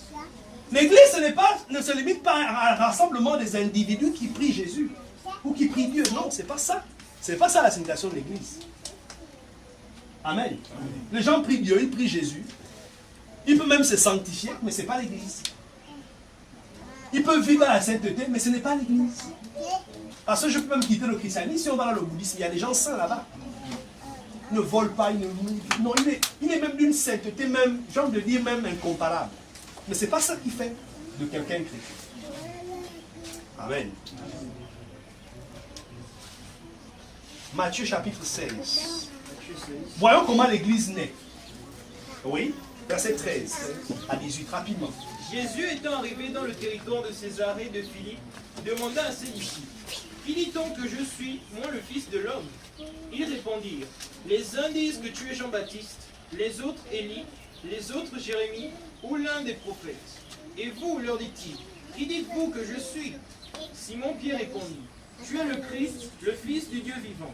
Ouais. Jésus reprenant la parole lui dit, tu es heureux Simon, fils de Jonas, car ce ne sont pas la chair et le sang qui t'ont révélé cela, mais c'est mon Père qui est dans les cieux. Et moi je te dis que tu es Pierre, et que sur cette pierre je bâtirai mon église, et que les portes du séjour des morts ne prévaudront point contre elle. Tu es le Fils du Dieu. Ah, Dieu t'a éclairé. Amen. Parce que Dieu peut éclairer quelqu'un. Amen. Dieu peut te faire comprendre quelque chose. Mais tu n'es pas chrétien. Amen. Oui, Dieu peut t'éclairer. Il peut te donner même une révélation. Pas la révélation qui fait de toi un chrétien. La révélation qui te conduit au christianisme. Amen. Oui, si Dieu te donne des révélations, en fait, souvent les gens disent non, Dieu m'a parlé. Vous savez, il y a beaucoup de gens qui ont des révélations dans le monde. Quelqu'un vient, non, c'est une femme, elle a une révélation, Dieu l'a envoyée. J'ai eu une vision. Dieu m'a montré l'enfer. Il y avait beaucoup de gens qui allaient en enfer. Il m'a dit, va parler à mon peuple. Dis-leur que je viens bientôt. S'ils ne veulent pas venir en enfer, ils n'ont qu'à se repentir. Et elle écrit les livres et ce qu'elle partage dans le monde entier. Elle a la révélation. Mais la personne même qui a eu la vision, elle-même n'est même pas dans la vérité. Comment c'est Jésus qui t'a parlé? En réalité, si c'est Jésus qui te parle, il t'aurait d'abord dit, première chose, tu es dans l'erreur pour te repentir. Va chercher la vérité. Mais il vient, il te dit, va dire aux gens de fuir l'enfer. Ça, c'est trop de séduction. Ça, non, c'est arrête. Si tu te dis, va là-bas, va là-bas, va là-bas. On arrive. Doucement. Donc, il dit, tu es Pierre, et sur cette pierre, donc sur cette parole, sur ce fait-là, que je suis le Fils de Dieu, je bâtirai mon... Donc l'église est bâtie sur ce fait-là. C'est pourquoi, dans le livre de Actes des Apôtres, pardon, oui, Actes chapitre 8, à partir du verset 31, lorsque Philippe a baptisé l'eunuque, quand ils ont vu de l'eau, pendant qu'il écoutait l'évangile, l'eunuque dit à Philippe, mais voici de l'eau, qu'est-ce qui empêche que je sois baptisé? Philippe dit, ah, si tu crois de tout ton, quelle foi? L'eunuque répondit, je crois que Jésus-Christ est le Fils de Dieu. C'est une confession importante. Et il fit arrêter le char, tous deux descendirent dans l'eau, et Philippe baptisa l'eunuque. Amen. Amen. Parce que c'est cette confession qui est le fondement de l'église. Si tu crois que Jésus c'est un ange, que Jésus est Dieu, que Jésus c'est Dieu fait, Dieu qui est devenu Fils, c'est Dieu qui est Esprit, tu n'es pas chrétien. En même temps, tu perds même le salut. Même si tu es déjà dans la vérité, si tu commences, tu ne crois plus que Jésus est le Fils de Dieu, mon ami, ta course s'est arrêtée. Ah non, j'ai fini par comprendre que Jésus n'est pas Fils de Dieu. Dieu ne peut pas faire l'enfant. Mon ami, il faut nous laisser. Il faut prendre la porte. Parce que la porte du ciel est déjà faite. C'est pourquoi Jean était clair. Et Jean 4,15. Celui qui dit, qui confesse que Jésus n'est pas le Fils de Dieu, c'est l'antéchrist. Dieu n'est pas en lui. Amen. Donc, il dit, sur cela, je vais bâtir mon... Mais c'est la suite qui m'intéresse. Il dit, les portes du séjour des morts ne prévaudront point contre elle. Ça veut dire quoi? Il n'y a aucune situation, que ce soit présente ou à venir, qui puisse détruire l'Église. Mais aujourd'hui, beaucoup enseignent que l'Église a été détruite, l'Église a disparu, parce qu'il y a eu les Romains tuaient les chrétiens, il n'y avait plus de chrétiens, donc la vérité a disparu. Il fallait reconstruire l'Église. Mais c'est grave. Mais si c'est le cas, il faut que Jésus revienne une deuxième fois, qu'il choisisse encore 12 apôtres à qui il va enseigner. Mais c'est ça, parce que C'est là le problème et c'est l'origine de la naissance de ces fausses églises-là que nous avons appelées des dénominations. Nous en reviendrons tout à l'heure. Amen. C'est ce qu'ils appellent l'âge des ténèbres. Pour eux, l'âge des ténèbres, c'est l'âge où l'église a totalement disparu. Il n'y avait plus la vérité dans le monde. Donc, Dieu s'est révélé à certaines personnes, il s'est révélé à eux, et ils ont créé des mouvements. C'est un gros mensonge. Parce que Jésus a dit que les portes du séjour des morts ne prévaudront pas. L'église n'a jamais cessé d'exister. Amen. Amen. La rareté de l'église, ou le fait que l'église ne soit pas bruyante. Parce qu'en fait, l'église de Christ, en réalité, il faut l'avouer, ce n'est pas une église bruyante. L'église de Christ n'est pas composée de politiciens ou des gens qui cherchent la gloire. Ils n'ont pas de pancarte. Ce ne sont pas des politiciens. Donc pour les rencontrer, soit il faut qu'ils te rencontrent ou tu les rencontres quelque part pour les écouter. Amen. 1 Timothée 3, le verset 14 à 15. Donc, cette église-là, sa naissance, c'est ça, sa fondation. Elle est née une fois pour toutes, elle existe à jamais. Amen. Depuis le jour où Jésus-Christ a versé son sang, il a donné naissance à cette église. Et aucune puissance, ni l'enfer, ni les ténèbres, rien ne pouvait prévaloir contre cette église. Parce qu'elle est puissamment et solidement enracinée dans cette vérité que Jésus est le Fils de Dieu. Et Dieu, Jésus-Christ qui est la tête de l'église, vous savez, si on dit que l'église a disparu, c'est que Jésus aussi a disparu, parce qu'il est la tête de l'église. Vous savez, on n'a pas besoin forcément de maîtriser l'écriture pour comprendre certaines choses. Jésus est la tête de l'église qui est son corps. Si le corps n'existe plus, c'est que la tête aussi n'existe plus. Or, il vit à jamais. Amen. Amen. Dieu a fait de lui la tête et le chef de l'église. Amen. Il vit à jamais. Depuis qu'il est monté au ciel, s'assoit à la droite de la majesté céleste. Amen. Et l'église, c'est pourquoi quand il est apparu à Jean, dans la révélation de Jean, Jean dit, je vis, il avait dans sa main droite 7 quoi? 7 étoiles. Et il était au milieu de 7 chandeliers d'or, qui sont les 7 églises. Cette église-là, ce n'est pas les âges de l'église, s'il vous plaît. Ce n'est pas les âges. On parle bien de l'église d'Asie. À l'époque, quand Jean reçoit la révélation, Dieu nous parle des églises qui sont dans l'Asie mineure. Amen. Il y en avait 7. Amen. Ces 7 étoiles sont les 7 anges. Donc, ceux qui enseignent ces églises-là, Dieu marche au milieu de l'église. Il les protège. Amen. Oui. Je t'écris ces choses avec l'espérance d'aller bientôt vers toi. Oui. Mais afin que tu saches, si je tarde à venir, il faut que tu saches quelque chose. Oui. Comment il faut se conduire dans la maison de Dieu. Comment il faut se conduire dans la maison de Dieu. Qui est l'église du Dieu vivant. Cette maison, c'est quoi? L'église du Dieu vivant. Oui. La colonne et l'appui de la vérité. La colonne et l'appui de la... Une colonne, c'est quoi? C'est quoi une colonne? Qui veut m'expliquer c'est quoi une colonne? Oui? C'est comme un grand poteau qui soutient la maison. Un pilier, n'est-ce pas? Donc l'église, la Bible dit que l'église est la colonne et l'appui. Ça veut dire quoi? Quand on dit l'appui et la colonne, ça veut dire qu'il y a quelqu'un qui soutient l'autre. Qui soutient la vérité? C'est l'église. C'est vice-versa. Chacun se soutient de son côté. L'église soutient la vérité, maintient la vérité, et la vérité fait que l'église existe. Amen. Amen. C'est pourquoi ce n'est que dans l'église de Christ où se trouve la vérité. C'est elle seule qui maintient et qui a maintenu la vérité à travers les âges. Amen. Amen. Et sa fondation est claire. Sa fondation, ce n'est pas un homme. Oh non, notre prophète. On a eu un prophète au nom de Branham. Un prophète au nom de Talingano. Au nom de comment il s'appelle? J'ai mis le nom. John Smith. Martin Luther.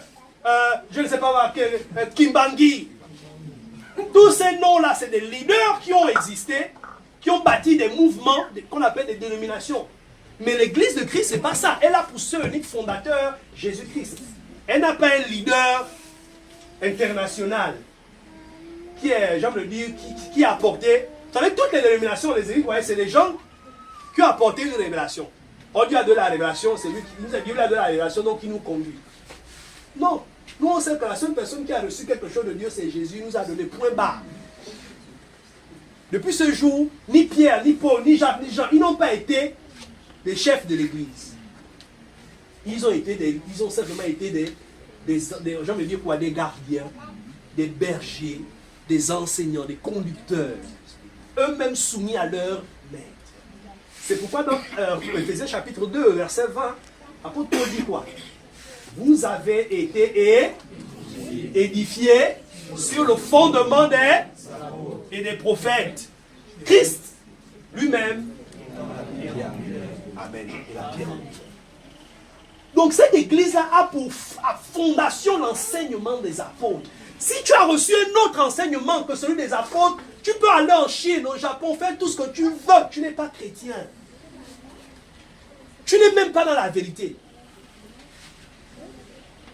Tu peux avoir certaines compréhensions, tu peux avoir certains points de vérité qui sont corrects. Mais mon ami, la vérité c'est un grand V. Hein? La vérité c'est grand V. Ce n'est pas les vérités, c'est vérité avec un grand V. Ce que les philosophes disent que ça n'existe pas. La vérité grand V n'existe pas. Mais nous disons que la vérité grand V c'est Jésus-Christ. Amen.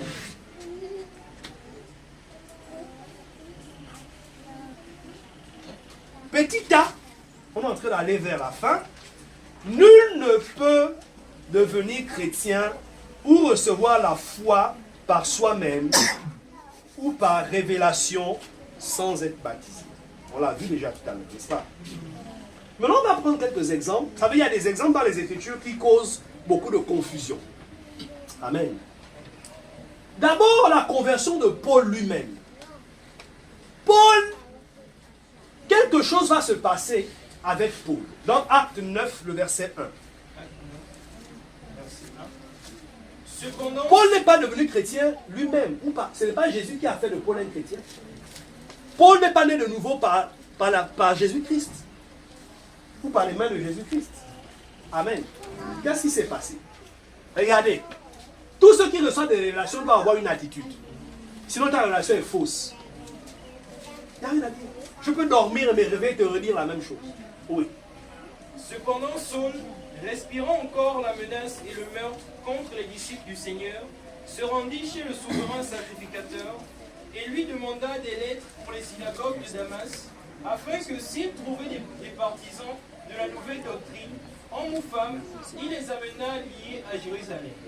Comme il était en chemin et qu'il approchait de Damas, tout à coup, une lumière venant du ciel resplendit autour de lui. Pendant qu'il allait accomplir son dessein de massacrer l'église, quelque chose s'est passé, une lumière. Jésus lui est apparu. Oui. Il tomba par terre et il entendit une voix qui lui disait, Saul, Saul, pourquoi me persécutes-tu? Il répondit, qui es-tu, Seigneur? Et le Seigneur dit, je suis Jésus que tu persécutes. Il te serait dur de réclamer contre les aiguillons. Tremblant et saisi d'effroi, il dit, Seigneur, que veux-tu que je fasse?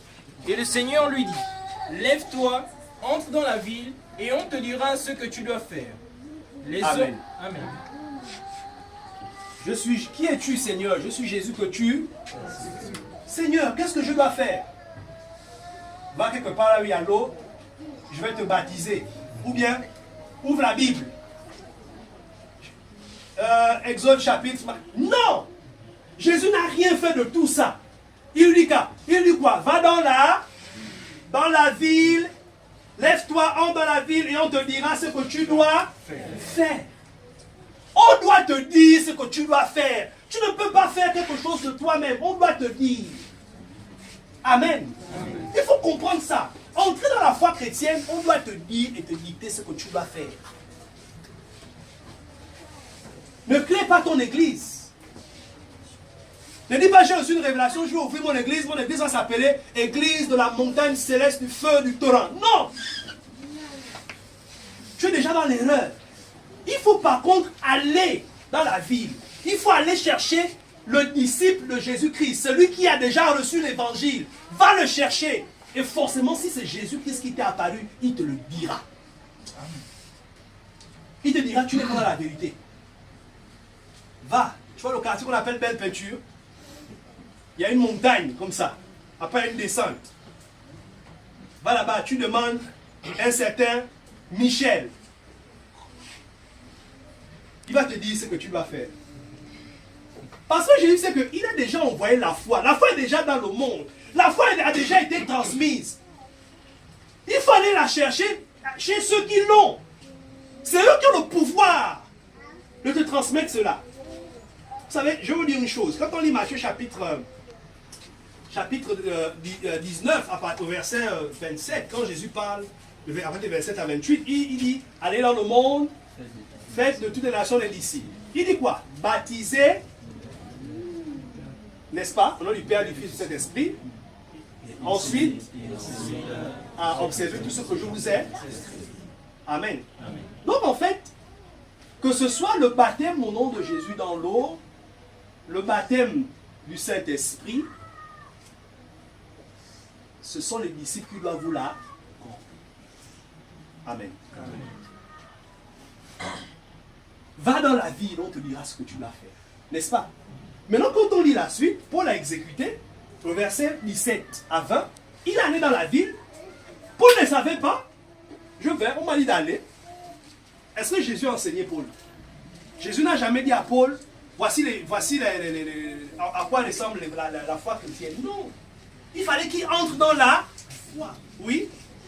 Verset 17 à 20. Ananias sortit, et lorsqu'il fut arrivé dans la maison, il imposa les mains à Saul en disant, Jésus l'a envoyé vers Ananias. Quand Ananias l'a vu, Ananias a prié pour lui, pour qu'il recouvre la vue. Oui. Saul, mon frère, le Seigneur Jésus, qui t'est apparu sur le chemin par lequel tu venais, Ananias commence à lui expliquer certaines choses. Oui. m'a envoyé pour que tu recouvres la vue et que tu sois rempli du Saint-Esprit. Au même instant, il tomba de ses yeux comme des écailles et il recouvra la vue. Il se leva et fut baptisé. Amen. Amen. Ensuite, Paul s'est levé et il a été bas. Ananias l'a baptisé. Paul n'est pas allé ouvrir son église. Même Paul, le grand apôtre, dont la grâce de Dieu était, j'aime le dire, incomparable. Il a écouté, Jésus l'a envoyé vers Ananias. Il a écouté, c'est ça, le juge, ok. Ananias l'a baptisé, Ananias a prié pour lui pour qu'il soit rempli du Saint-Esprit. Et à la suite, Et après qu'il eut pris de la nourriture, les forces lui revinrent. Saul resta quelques jours avec les disciples qui étaient à Damas. Et aussitôt, il prêchait il est dans les resté avec les synagogues. disciples. Il était maintenant avec les frères. Après, Et aussitôt, il prêcha dans les synagogues que Jésus est le Fils de Dieu. et il a commencé à la suite, après. Mais comment il va prêcher? Il n'est pas dans la foi lui-même. Et c'est ce qui se passe aujourd'hui. Amen. Amen. Ouais, ni Jésus, ni un ange ne peut te prêcher l'évangile ou te transformer, faire de toi un chrétien. Le deuxième exemple, c'est l'exemple de Corneille. Au chapitre 10, au verset 1. Chapitre 10, verset 1 à 8. 1 à 8. Il y avait à Césarée un homme nommé Corneille, centenier dans la cohorte dite italienne. Cet homme était pieux et craignait Dieu avec toute sa maison. Il faisait beaucoup d'aumônes au peuple et priait Dieu continuellement. Vers la 9e heure du jour, il vit clairement dans une vision un ange de Dieu qui entra chez lui et qui lui dit « Corneille !» Les regards fixés sur lui et saisi d'effroi, il répondit « Qu'est-ce, Seigneur ?» Et l'ange lui dit « Tes prières et tes aumônes sont montées devant Dieu, et il s'en est souvenu. Envoie maintenant des hommes à Jopé, et fais venir Simon, surnommé Pierre. Il est logé chez un certain Simon, corroyeur, dont la maison est près de la mer. » Dès que l'ange qui lui avait parlé fut parti, Corneille appela 2 de ses serviteurs, et un soldat pieux d'entre ceux qui étaient attachés à sa personne, et après leur avoir tout raconté, il les envoya à Jopé. Amen. Amen. Corneille faisait des aumônes, il était pieux. Mais quand l'ange apparaît, il dit, ah Corneille, tes prières et tes bonnes œuvres, Dieu les a écoutées. N'est-ce pas? Si tu es pieux, si tu as des bonnes œuvres, si tu aimes Dieu, Tu ne peux pas devenir chrétien à travers ça. Amen. Si Dieu est touché, la seule chose qu'il puisse faire pour toi, c'est t'envoyer vers quelqu'un pour recevoir le salut. Parce que ta prière ne peut pas te faire connaître la vérité. Ta piété, même ton zèle ne peut pas te faire connaître la vérité. Tu peux être un grand chercheur, un érudit de l'écriture.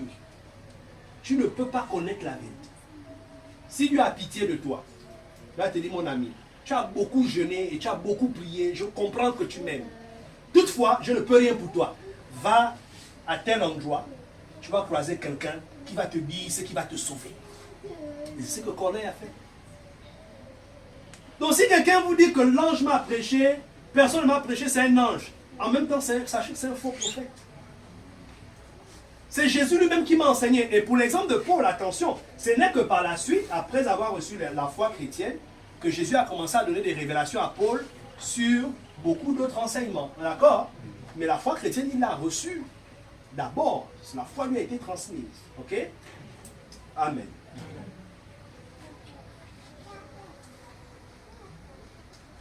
Il y a un autre exemple, qui est le dernier exemple que je vais prendre. C'est pourquoi j'ai dit que tu peux même lire la Bible, comprendre beaucoup de choses. Tu peux même comprendre beaucoup de vérités, mais tu n'es pas chrétien. Qui connaît, il y a un exemple comme ça dans la Bible, c'est l'exemple de Apollos. N'est-ce pas? La Bible déclare qu'il était, on va lire ça, Acte 18, verset 23. Acte 18, verset 23. Lorsqu'il eut passé quelque temps à Antioche, Paul se mit en route et parcourut successivement la Galatie et la Phrygie, fortifiant tous les disciples. Un juif nommé Apollos, originaire d'Alexandrie, homme éloquent et versé dans les Écritures, vint à Éphèse. Il était instruit dans la voie du Seigneur. Donc, il était instruit dans la voie du... Il connaissait beaucoup de choses sur Jésus-Christ. Oui.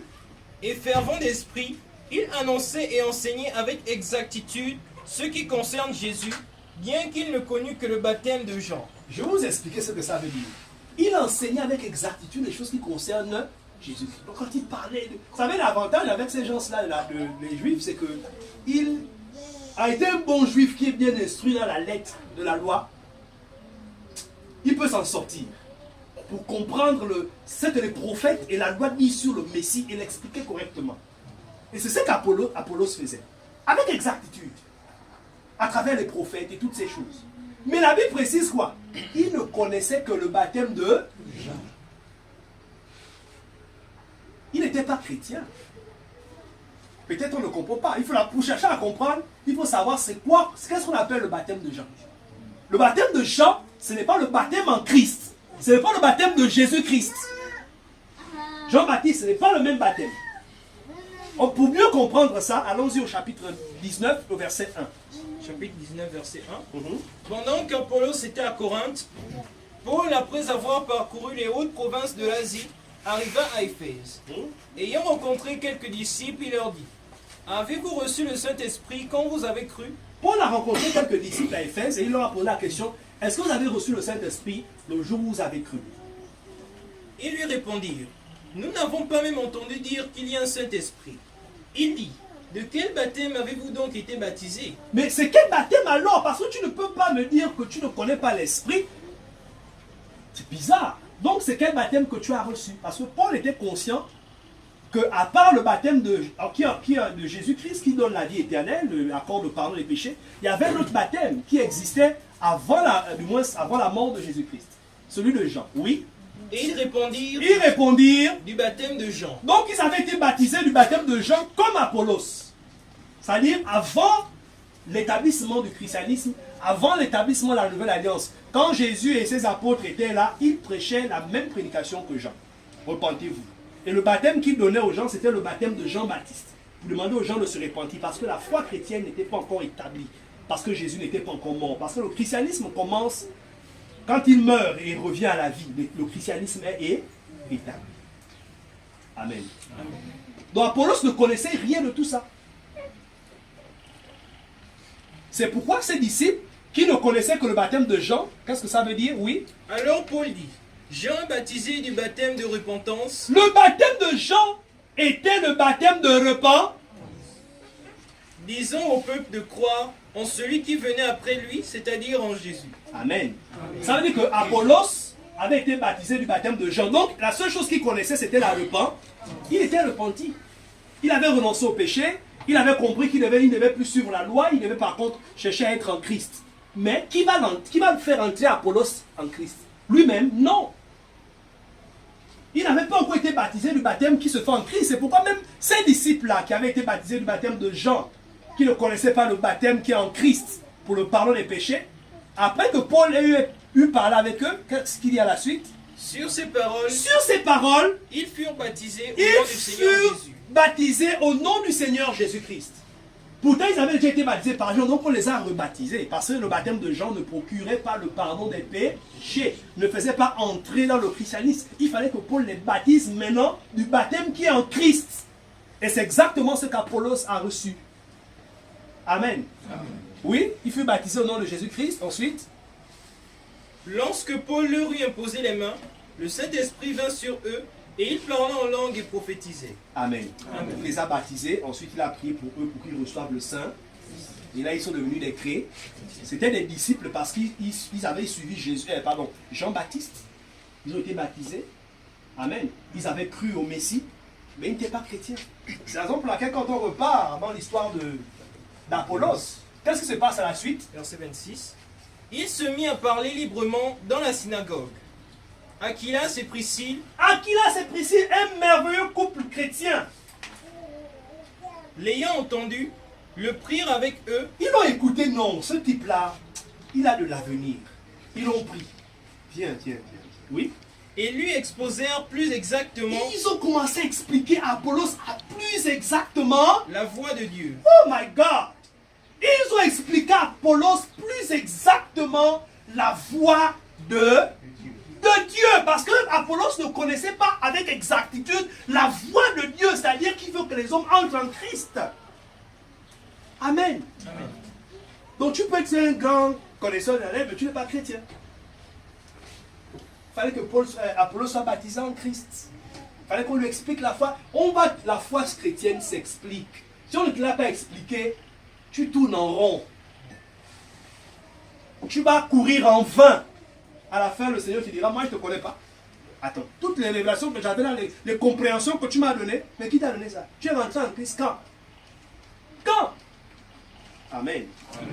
Nous allons terminer avec le petit 4. La naissance des antéchrists et des églises apostates. Amen. On va expliquer un peu comment ces églises sont nées. La naissance des antéchrists, donc les adversaires de Jésus-Christ qui s'opposent à l'enseignement de Jésus-Christ, et des églises apostates. Ces églises apostates, nous allons les citer un tout petit peu et on va comprendre. Mais avant de les citer, nous allons lire quelque chose. Depuis l'époque des apôtres, il y avait déjà des menaces. Amen. Et Paul va prophétiser. Amen. Au chapitre 20 du livre des Actes des Apôtres, Acte 20, versets 17 à 30. On va lire rapidement verset 17 à et 30. posément. Cependant, de Milet Paul envoya chercher à Éphèse les anciens de l'église. Lorsqu'ils furent arrivés vers lui, il leur dit: vous savez de quelle manière, depuis le premier jour où je suis entré en Asie, je me suis sans cesse conduit avec vous, servant le Seigneur en toute humilité, avec larmes et au milieu des épreuves que me suscitaient les embûches des Juifs. Vous savez que je n'ai rien caché de ce qui vous était utile, et que je n'ai pas craint de vous prêcher et de vous enseigner publiquement et dans les maisons, annonçant aux Juifs et aux Grecs la repentance envers Dieu et la foi en notre Seigneur Jésus-Christ. Et maintenant, voici, lié par l'Esprit, je vais à Jérusalem, ne sachant pas ce qui m'y arrivera. Seulement, de ville en ville, l'Esprit Saint m'avertit que des liens et des tribulations m'attendent. Mais je ne fais pour moi-même aucun cas de ma vie, comme si elle m'était précieuse. Verset 29. Verset 29. Je sais qu'il s'introduira parmi vous. Paul parle aux anciens. Il leur dit, je sais, oui, qui s'introduira parmi vous Après mon départ, après mon départ. après le départ de Paul, après le départ des apôtres, quelque chose, un phénomène, je veux dire, sans précédent, devait se produire. Il dit, je sais. Parce que, vous savez, Paul, apôtre de son état, prophète de Dieu, il savait les choses. Vous savez, quand vous lisez les lettres des apôtres, il y a beaucoup de prophéties qu'ils ont données en écrivant. Amen. Il y a beaucoup de prophéties aussi qu'on libère même quand on enseigne, quand on prêche. On parle, mais on parle sous l'influence de l'esprit et certaines prophéties sortent. Mais parfois même toi qui parle, tu ne sais pas. Amen. Et Paul dit, je sais que quand je vais partir, qu'est-ce qui va se passer? Des loups cruels qui n'épargneront pas le troupeau. Après mon départ, il va faire quoi? Il va sortir du milieu de vous, des loups cruels. Donc parmi les anciens de l'église, parmi les dirigeants de l'église, il va y avoir certaines personnes qui devaient devenir des loups. Donc des faux prophètes, des faux enseignants. Et ils devaient faire quoi? Entraîner. Qui n'épargneront pas le troupeau. Oui. Et qu'il s'élèvera du milieu de vous des hommes qui enseigneront des choses pernicieuses pour entraîner les disciples après eux. Amen. Paul savait qu'il devait partir bientôt. Mais comme Moïse, il savait même quand Moïse partait, Dieu lui a dit que ton peuple là, ils vont se garer après toi. En fait, c'est comme ça. Paul dit, je sais que quand je vais partir, parmi vous là, il parle aux enseignants, il y a des gens parmi vous là qui vont sortir. Qui vont créer certaines sectes à travers certains faux enseignements. Donc ça devait commencer depuis là-bas. Paul savait. Parce qu'avant même leur départ, il y avait déjà des petites étincelles. Il y avait déjà des gens qui voulaient faire sortir la tête. Oh! On les faisait asseoir. Quand quelqu'un dit, oh, j'ai une nouvelle doctrine. Assis. Oh, assis. Donc les apôtres les contrôlaient. Mais il dit que quand on va partir, quand je vais partir, ce sera terrible. Donc il annonçait déjà la naissance de l'hérésie, des sectes, des églises apostates qui apporteraient la division. Amen. Et ce n'est pas étonnant. Jésus l'avait déjà prédit dans Matthieu 24, verset 24. Il se lèvera des faux Christ et des faux prophètes. Ils feront des miracles, des prodiges, au point de séduire, s'il était possible, les élus. Voici, je vous ai dit les choses à l'avance. Amen. Et l'apôtre Jean va dire quelque chose dans 1 Jean 2, verset 18 à 19. Il faut savoir aussi comment les églises apostates ont commencé. Les églises apostates sortent de quelque part. C'est les rebelles, les gens qui se sont opposés à l'évangile de Jésus-Christ. Ils sont sortis de l'église de Christ comme étant des renégats, des adversaires. Ils n'ont pas voulu se soumettre à l'enseignement de Jésus-Christ. Ils sont sortis pour aller créer leur église. Avec leur fausse doctrine.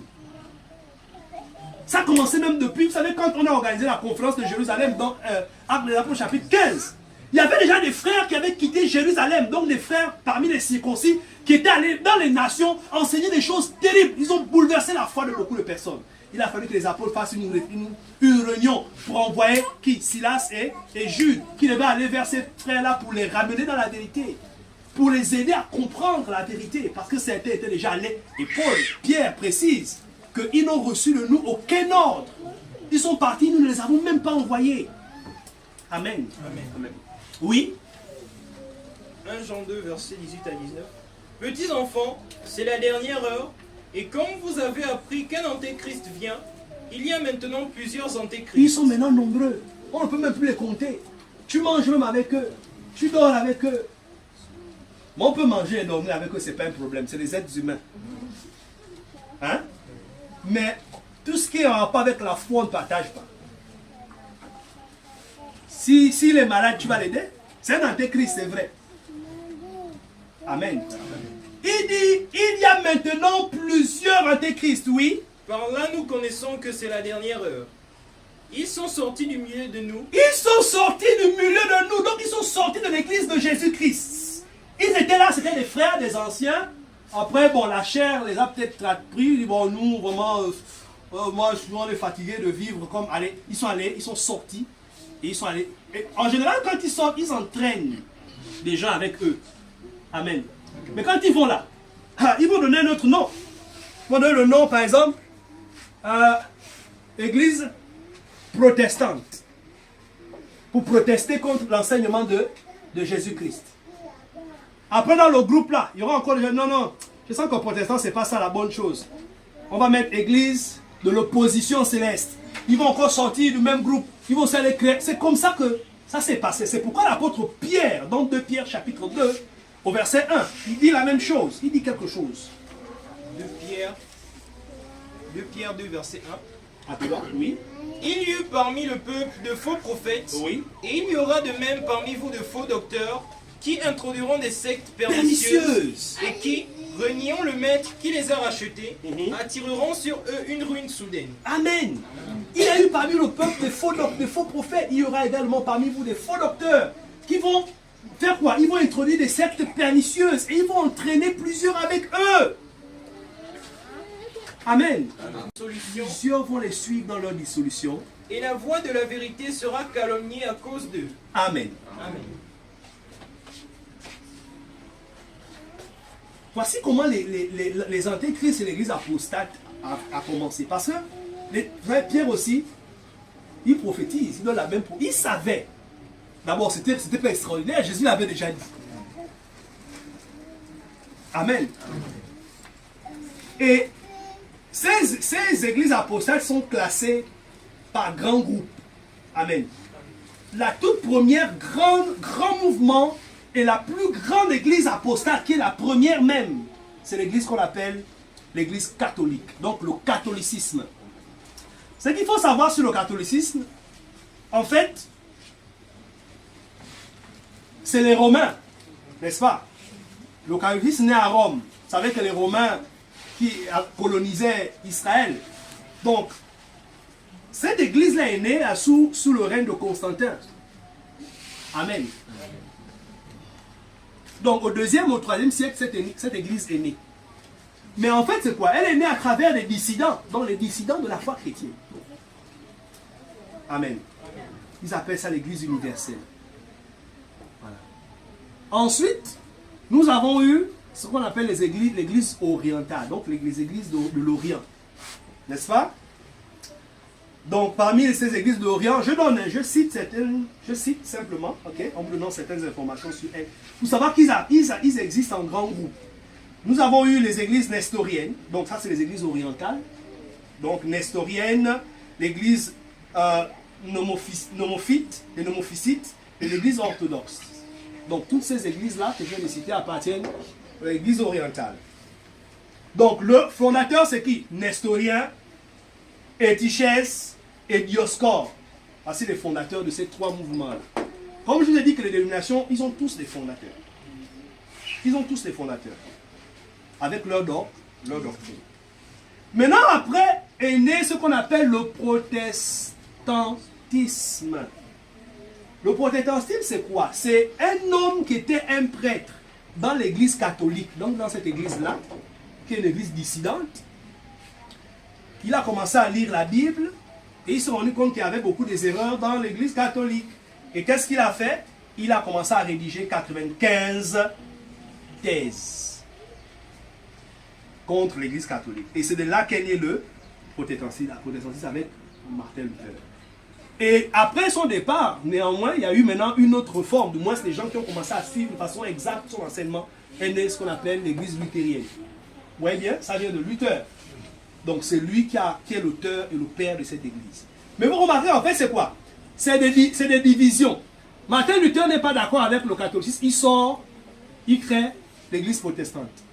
À l'intérieur, il y a des gens qui non, en fait, sur la base des thèses de Luther, on va créer notre groupe qu'on appelle les Luthériens. C'est toujours des groupes qui naissent à chaque fois. Mais vous voyez, le problème, c'est que ces églises-là, ces dénominations, ils n'ont pas eu l'attitude qu'a eu Paul, l'attitude qu'a eu Corneille, l'attitude qu'a eu Apollos. Amen. Amen. Si tu as été éclairé que, oh, il y a un problème, au lieu d'aller créer ton église, ton mouvement, et puis dire que je suis chrétien, parce que tous ceux qui sont là-bas, et toi-même, tu n'es même pas chrétien parce que tu sors d'une église de sorcellerie, parce que le catholicisme c'est la sorcellerie. Ils sont rentrés quand dans la foi? À quel moment les catholiques sont devenus chrétiens? Et ceux qui sortent du catholicisme, qui deviennent les protestants, ils sont devenus chrétiens quand? À quel moment ils ont reçu le baptême dans la vérité? À quel moment ils ont écouté la vérité? Donc ce n'est que la continuité, la propagation de l'hérésie et de la semence de Satan. Amen. Après, par la suite, ouais, le luthérien, c'est vers 1525. Ensuite, il y a eu l'arrivée des calvinistes. Ouais, qu'on appelle encore Église Reforme. Calvin. Son nom, c'est Calvin. Jean Calvin. Il est le père de l'église qu'on appelle l'église presbytérienne. C'est ça, le calvinisme. Amen. Oui, c'est les sous-divisions. Chacun amène son mouvement. Mais il y a toujours un auteur. Mais quelqu'un va être dans cette église et il dit qu'il est chrétien. Tu es devenu chrétien quand? À quel moment? L'enseignement qu'il a le catholicisme ou qu'il a le protestantisme, ce n'est pas l'enseignement de Jésus-Christ. Mais tu dis on va baptiser. D'abord le catholicisme, quand on va te baptiser, on te prend l'eau vert sur la tête. Tu dis tu n'es pas d'accord avec un catholique, tu sors. Tu deviens luthérien, c'est dans la vérité. Mais l'eau qu'on t'a mis sur la tête là, c'est le baptême. Tu dis bon on va changer, à partir d'aujourd'hui on baptise dans l'eau. Ok. Mais toi-même tu n'es pas chrétien, tu veux baptiser les autres. Vous donnez quoi? Ils n'ont pas eu l'attitude que les autres ont eu. Il va aller chercher là où se trouvent les disciples. Parce que l'église était quelque part. Ceux qui ont gardé l'évangile, il va aller les chercher. Où sont les frères? Où sont les saints? Venir écouter, être baptisés et puis continuer le travail de Dieu. Apprendre le travail de Dieu. Amen. Amen. Ils sont nombreux. Ensuite, on a eu les anabaptistes. Ça, c'est au 15e siècle. Avec Thomas Mitzer. Donc, ils ont tous des noms. Chaque mouvement religieux a son fondateur. Ensuite, le mononisme, ça c'est au 15e siècle toujours, avec Menno Simon. Ensuite, on a eu ce qu'on appelle les anglicans, l'église de l'Angleterre. Les anglicans, les anglais. Waouh! Les anglicans, leur fondateur, c'est un roi et une reine. Henri VII et Élisabeth Ier. Ouais, c'est terrible quand même. C'est les affaires de famille, quoi. Ça dit, c'est bon, c'est notre mouvement. C'est la même chose avec le catholicisme. C'est les fondateurs, c'est les empereurs. Ça, c'est un empereur. Vous savez, c'est des techniques. Vous savez, c'est le paganisme en réalité. C'est des églises païennes. Ensuite, sont arrivés les baptistes au XVIIe siècle avec celui qu'on appelle le réformateur. On dit que c'est un réformateur, John Smith. Il est venu réformer quoi? Ce n'est pas l'église de Christ qui réforme. Il réforme les églises du monde. Quand Martin Luther quitte ici, il devient protestant. C'est la réforme contre l'église. Ce n'est pas la réforme contre l'église de Christ. Parce que l'église de Christ n'est pas réformée. Elle n'a pas besoin de réforme. L'église, lorsqu'elle est née, l'église est née à travers la réforme du judaïsme qui a donné le christianisme. C'est ça, non? Amen. C'est pourquoi, dans Hébreu explique clairement, n'est-ce pas, c'est au chapitre 9, il dit qu'il parle des ablutions et autres, les sacrifices, les ablutions, les buveries, toutes ces choses étaient des ordonnances, versets 9 à 10, charnel, imposé seulement jusqu'à une époque de réformation. Et l'époque de réformation du judaïsme, c'est quand Jésus est venu pour établir une nouvelle alliance par son sang. L'église est née. Donc l'église est née de la réforme du judaïsme qui a donné le christianisme. L'église n'a plus jamais eu besoin de réforme parce qu'elle n'a jamais connu le chaos. C'est les réformes que vous entendez. Oh, le réveil, il y a eu la réforme. C'est pas le réveil. L'église n'est pas morte ou ne dort pas pour se réveiller. C'est les églises là, les églises du monde qui se réveillent. En fait, ce sont des dissidences, des oppositions. Bon, moi je pense que lui là, il n'a pas raison. Il sort avec ces gens, il crée pour lui. Oh, et au fur et à mesure, ouais, ça continue. On a eu les baptistes avec John Smith. Ensuite, les méthodistes. Ah, eux c'est la méthode. Hein. Au XVIIIe siècle, c'est un autre qu'on appelle John Wesley. Vous avez certainement entendu, quand les gens parlent du christianisme, ceux qui ne connaissent pas la foi chrétienne, quand ils parlent d'eux comme étant des vrais pasteurs. Ce n'est pas des vrais pasteurs, ce n'est pas des chrétiens. Leur enseignement n'est même pas conforme à l'enseignement des apôtres. Ils sont chrétiens comment? Ils sont devenus chrétiens où? Qui les a baptisés? Qui leur a enseigné l'évangile? C'est eux-mêmes, ils ont créé leur propre église. Ils ont fait la théologie, ils ont appris leur enseignement, ils ont créé leur histoire. Donc tu ne peux pas être dans cette dénomination et puis dire que tu es chrétien. Même si tu comprends l'écriture, même si tu as des compréhensions exactes, tu n'es pas chrétien. Tu as besoin de sortir de là-bas. Tu viens, on va t'enseigner la vérité, on va te baptiser. Et là, tu es maintenant chrétien. Tu peux commencer à prêcher la vraie parole. Parce que tout ce que tu prêches là, ce n'est pas la vérité. Même si c'est des points qui sont des points clairs, des points vrais. Mais tu n'es pas encore en Christ. Apollos parlait avec exactitude, mais il lui manquait beaucoup de choses. Il n'était d'aucune utilité pour l'Église, ni pour le royaume des cieux. Parce que Dieu ne le connaissait pas. Après les méthodistes, nous avons eu ce qu'on appelle le mormonisme en 1820. Les mormons, qu'on appelle encore les saints des derniers jours. Ceux-là, leur leader, c'est Joseph Smith. Ils ont un livre, leur foi est fondée sur un livre qu'on appelle le livre des Mormons. Ils font aussi ce qu'on appelle le baptême pour les morts, les Mormons. Oui. Après les Mormons, arrive ce qu'on appelle l'église des Adventistes, du 7e jour. Eux là-bas, c'est les disciples de Moïse. Ils observent le sabbat, ils ne mangent pas certaines viandes, comme le cochon, comme la loi de Moïse là d'ailleurs dit. Les Adventistes, du 7e jour. Et les fondateurs, nous avons William Miller, Joseph Smith et une femme aussi, Jane White, Ellen White, les fondateurs de ce qu'on appelle l'église Advent. Et après les Adventistes, il y a un autre groupe qui va sortir des Adventistes. Qui connaît ce groupe? Il y a un groupe qui est sorti des Adventistes et pour créer son groupe. Je vois si on est un peu documenté là. Oui?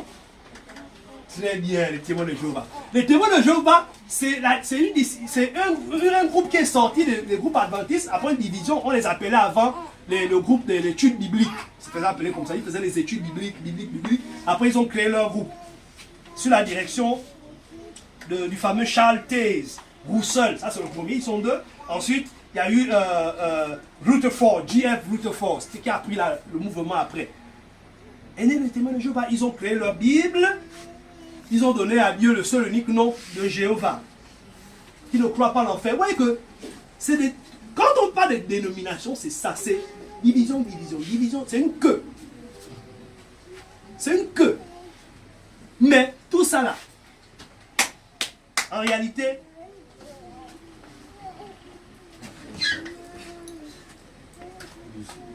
voilà. Il y a quelque chose que je voudrais. En réalité, ici là, et à part, hein, Église de Christ. Amen. Et en principe, c'est quoi? Ici, nous avons Dieu, nous avons le Christ, et enfin et cette ligne-là donne naissance à ça. Ça veut dire que si tu ne sors pas d'ici, ça dit là, qui est venu là, après c'est venu là, c'est parti ici, Dieu ne te connaît pas. Tous ceux qui sortent de là ne sont pas en Christ. Amen. Je termine. Donc, on a vu les témoins de Jéhovah, ça c'est en 1870, ils ont commencé. Après est sorti le mouvement qu'on appelle l'église Pentecôte, le pentecôtisme en 1906, avec William Seymour. Ils ont toujours des fondateurs, il y a toujours quelqu'un. William Seymour. Eux là-bas, c'est le Saint-Esprit. Les dons, le Saint-Esprit, les dons, le Saint-Esprit, les dons. Donc tout ce qui est don, même, vous savez, des choses bizarres même qui n'existent pas dans la foi chrétienne. Eux, ils sont dans ça. Moi, je suis pentecôtiste parce que nous, on croit à l'Esprit. On croit à l'Esprit. Voilà. Ensuite, il y a une église qui va peut-être vous faire rire, qu'on appelle les Kimbanguistes. Eux, c'est en 1915. Voilà. Congolais. Ça, c'est au Congo. L'auteur, c'est Simon Kimbangu. Il faisait des miracles. Il guérissait les malades, les morts revenaient à la vie. Dès qu'il est mort, son fils a pris la relève, il a déifié son père. Il a dit, Kimbangu était Jésus-Christ. Et ils ont commencé à faire créer leur mouvement. Après, nous avons l'Assemblée de Dieu qui a commencé en 1930. Ça ne fait pas longtemps. 1900 là, c'est à côté là. Ces églises-là, il ne faut pas suivre. Il n'y a pas longtemps qu'ils sont venus. C'est des groupes. C'est comme demain, toi, tu vas sortir d'ici pour aller dire, bon, moi, en fait, en réalité, l'église, Ce n'est pas Église de Christ en réalité. Moi, je veux mettre Église du Père de Jésus-Christ. Bon, moi, c'est Église du Père de Jésus-Christ. Et tu vas sortir, tu vas aller créer pour toi. Mais tu as créé la dénomination. Parce que l'Église de Jésus n'est pas divisée. Et tu vas t'égarer. Tu vas rentrer dans beaucoup de choses. Amen. Ensuite, on termine. Donc, j'ai dit Assemblée de Dieu, n'est-ce pas? Ah, c'est Douglas Scott. Voilà. C'est venu avec Douglas Scott. Ensuite, vient les Branhamistes. Ils sont, voilà, les Branhamistes. En réalité, Branham, lui, sort d'où? Il sort de l'église pentecôtiste. Amen. Il sort de l'église pentecôtiste. Donc, il était là. Il a vu qu'il y avait beaucoup d'erreurs dans l'église pentecôtiste. Il a eu des révélations, je ne sais de qui. Et il a commencé son groupe. Qu'on appelle les Branhamistes. Quand vous l'écoutez, il a quelques points que oui, mais ce n'est pas. Il n'est pas dans la vérité. Et ils ne peuvent même pas avoir la vérité. Parce que ce qui garde dans la vérité, c'est l'esprit. On peut même t'enseigner. On t'enseigne la vérité, tout. Tu as tout reçu. Vas-y, commence maintenant. Mon ami, tu vas faire un an. Dans la deuxième année, tu vas changer. Parce que tu n'es pas... Ce qui maintient l'église, les gens ne comprennent pas que c'est l'esprit que Jésus a donné à son église. C'est pourquoi on appelle l'esprit de vérité. Il vous conduira dans toute la vérité. C'est l'esprit de Christ qui maintient l'église de Christ dans la vérité depuis des siècles, sans que son enseignement change. Aucun apôtre, aucun pasteur ne se lève avec lui et dit oh, hey, j'ai une nouvelle révélation. Il paraît que. Et puis il change la doctrine de Christ. Ça ne peut pas arriver parce que l'église est maintenue dans la vérité par l'esprit. Mais comme ils ne sont pas de Dieu, ils n'ont pas l'esprit, ils ne peuvent pas maintenir là. Tu peux même lui donner, tiens, va. Le voilà là-bas, il va ajouter, il va retrancher. Parce qu'il marche dans le noir. Dans les Branhamistes et enfin les églises de réveil. Les églises qui font le bruit avec les instruments de musique, crier, les démons, les chrétiens qui sont possédés à chaque fois, tout ça, c'est ces églises de réveil. À chaque fois on me demande, vous êtes de quelle église? Nous sommes l'église de Christ, on n'a pas dit. Non! Dites-moi votre religion, il y a beaucoup, vous êtes quoi, témoins de Jéhovah, mais on est l'église de Christ. Non! Vous savez, ils sont déjà habitués. Ils sont habitués. Ce n'est pas leur faute. Ils ont été séduits, on les a formatés. Les dénominations ont travaillé pour les formater. Mais à la fin, ils comprennent un peu. Mais non, en réalité, nous, on est rien de tout ça. Parce que Jésus n'a rien apporté de tout ça. Quand vous lisez l'Écriture, vous verrez que l'Église n'a jamais porté de nom. C'est l'Église de Christ. Et nous sommes des chrétiens. Ah bon, ah, ok, d'accord. Bon, ok, allez-y, on vous écoute. Amen. Amen. Donc les églises de réveil, ce n'est pas l'Église de Christ. C'est dans l'Église de réveil où on voit tous les... C'est-à-dire que le désordre qu'on voit aujourd'hui. Mais ils sont réveillés par quoi? Réveillés par rapport à une autre église. Réveillés dans l'hérésie, dans le mensonge. Donc si tu penses que tu peux être chrétien ou avoir la vie éternelle dans ces églises-là, tu t'es trompé, mon ami. Il faut sortir, il faut chercher ça. L'église de Christ. Ça. D'autres ont fait 12 ans, ils ont cherché la vérité, ils n'ont pas trouvé. Après la 12e année, ils ont trouvé la vérité. D'autres ont fait 7 ans. Chacun a son histoire. Mais si Dieu t'éclaire aujourd'hui, c'est pour que tu entres dans la vérité. Amen. Amen. Pour devenir une seule famille avec l'Église de Christ. Là, tu pourras défendre la vérité en ayant toi-même l'assurance que tu es dans la foi et que tu as la vie éternelle. Ne cours pas en vain. Amen. Amen. Je ne sais pas si j'ai oublié quelque chose, mais le reste, le Seigneur va vous conduire. Que le Seigneur soit avec vous. Amen.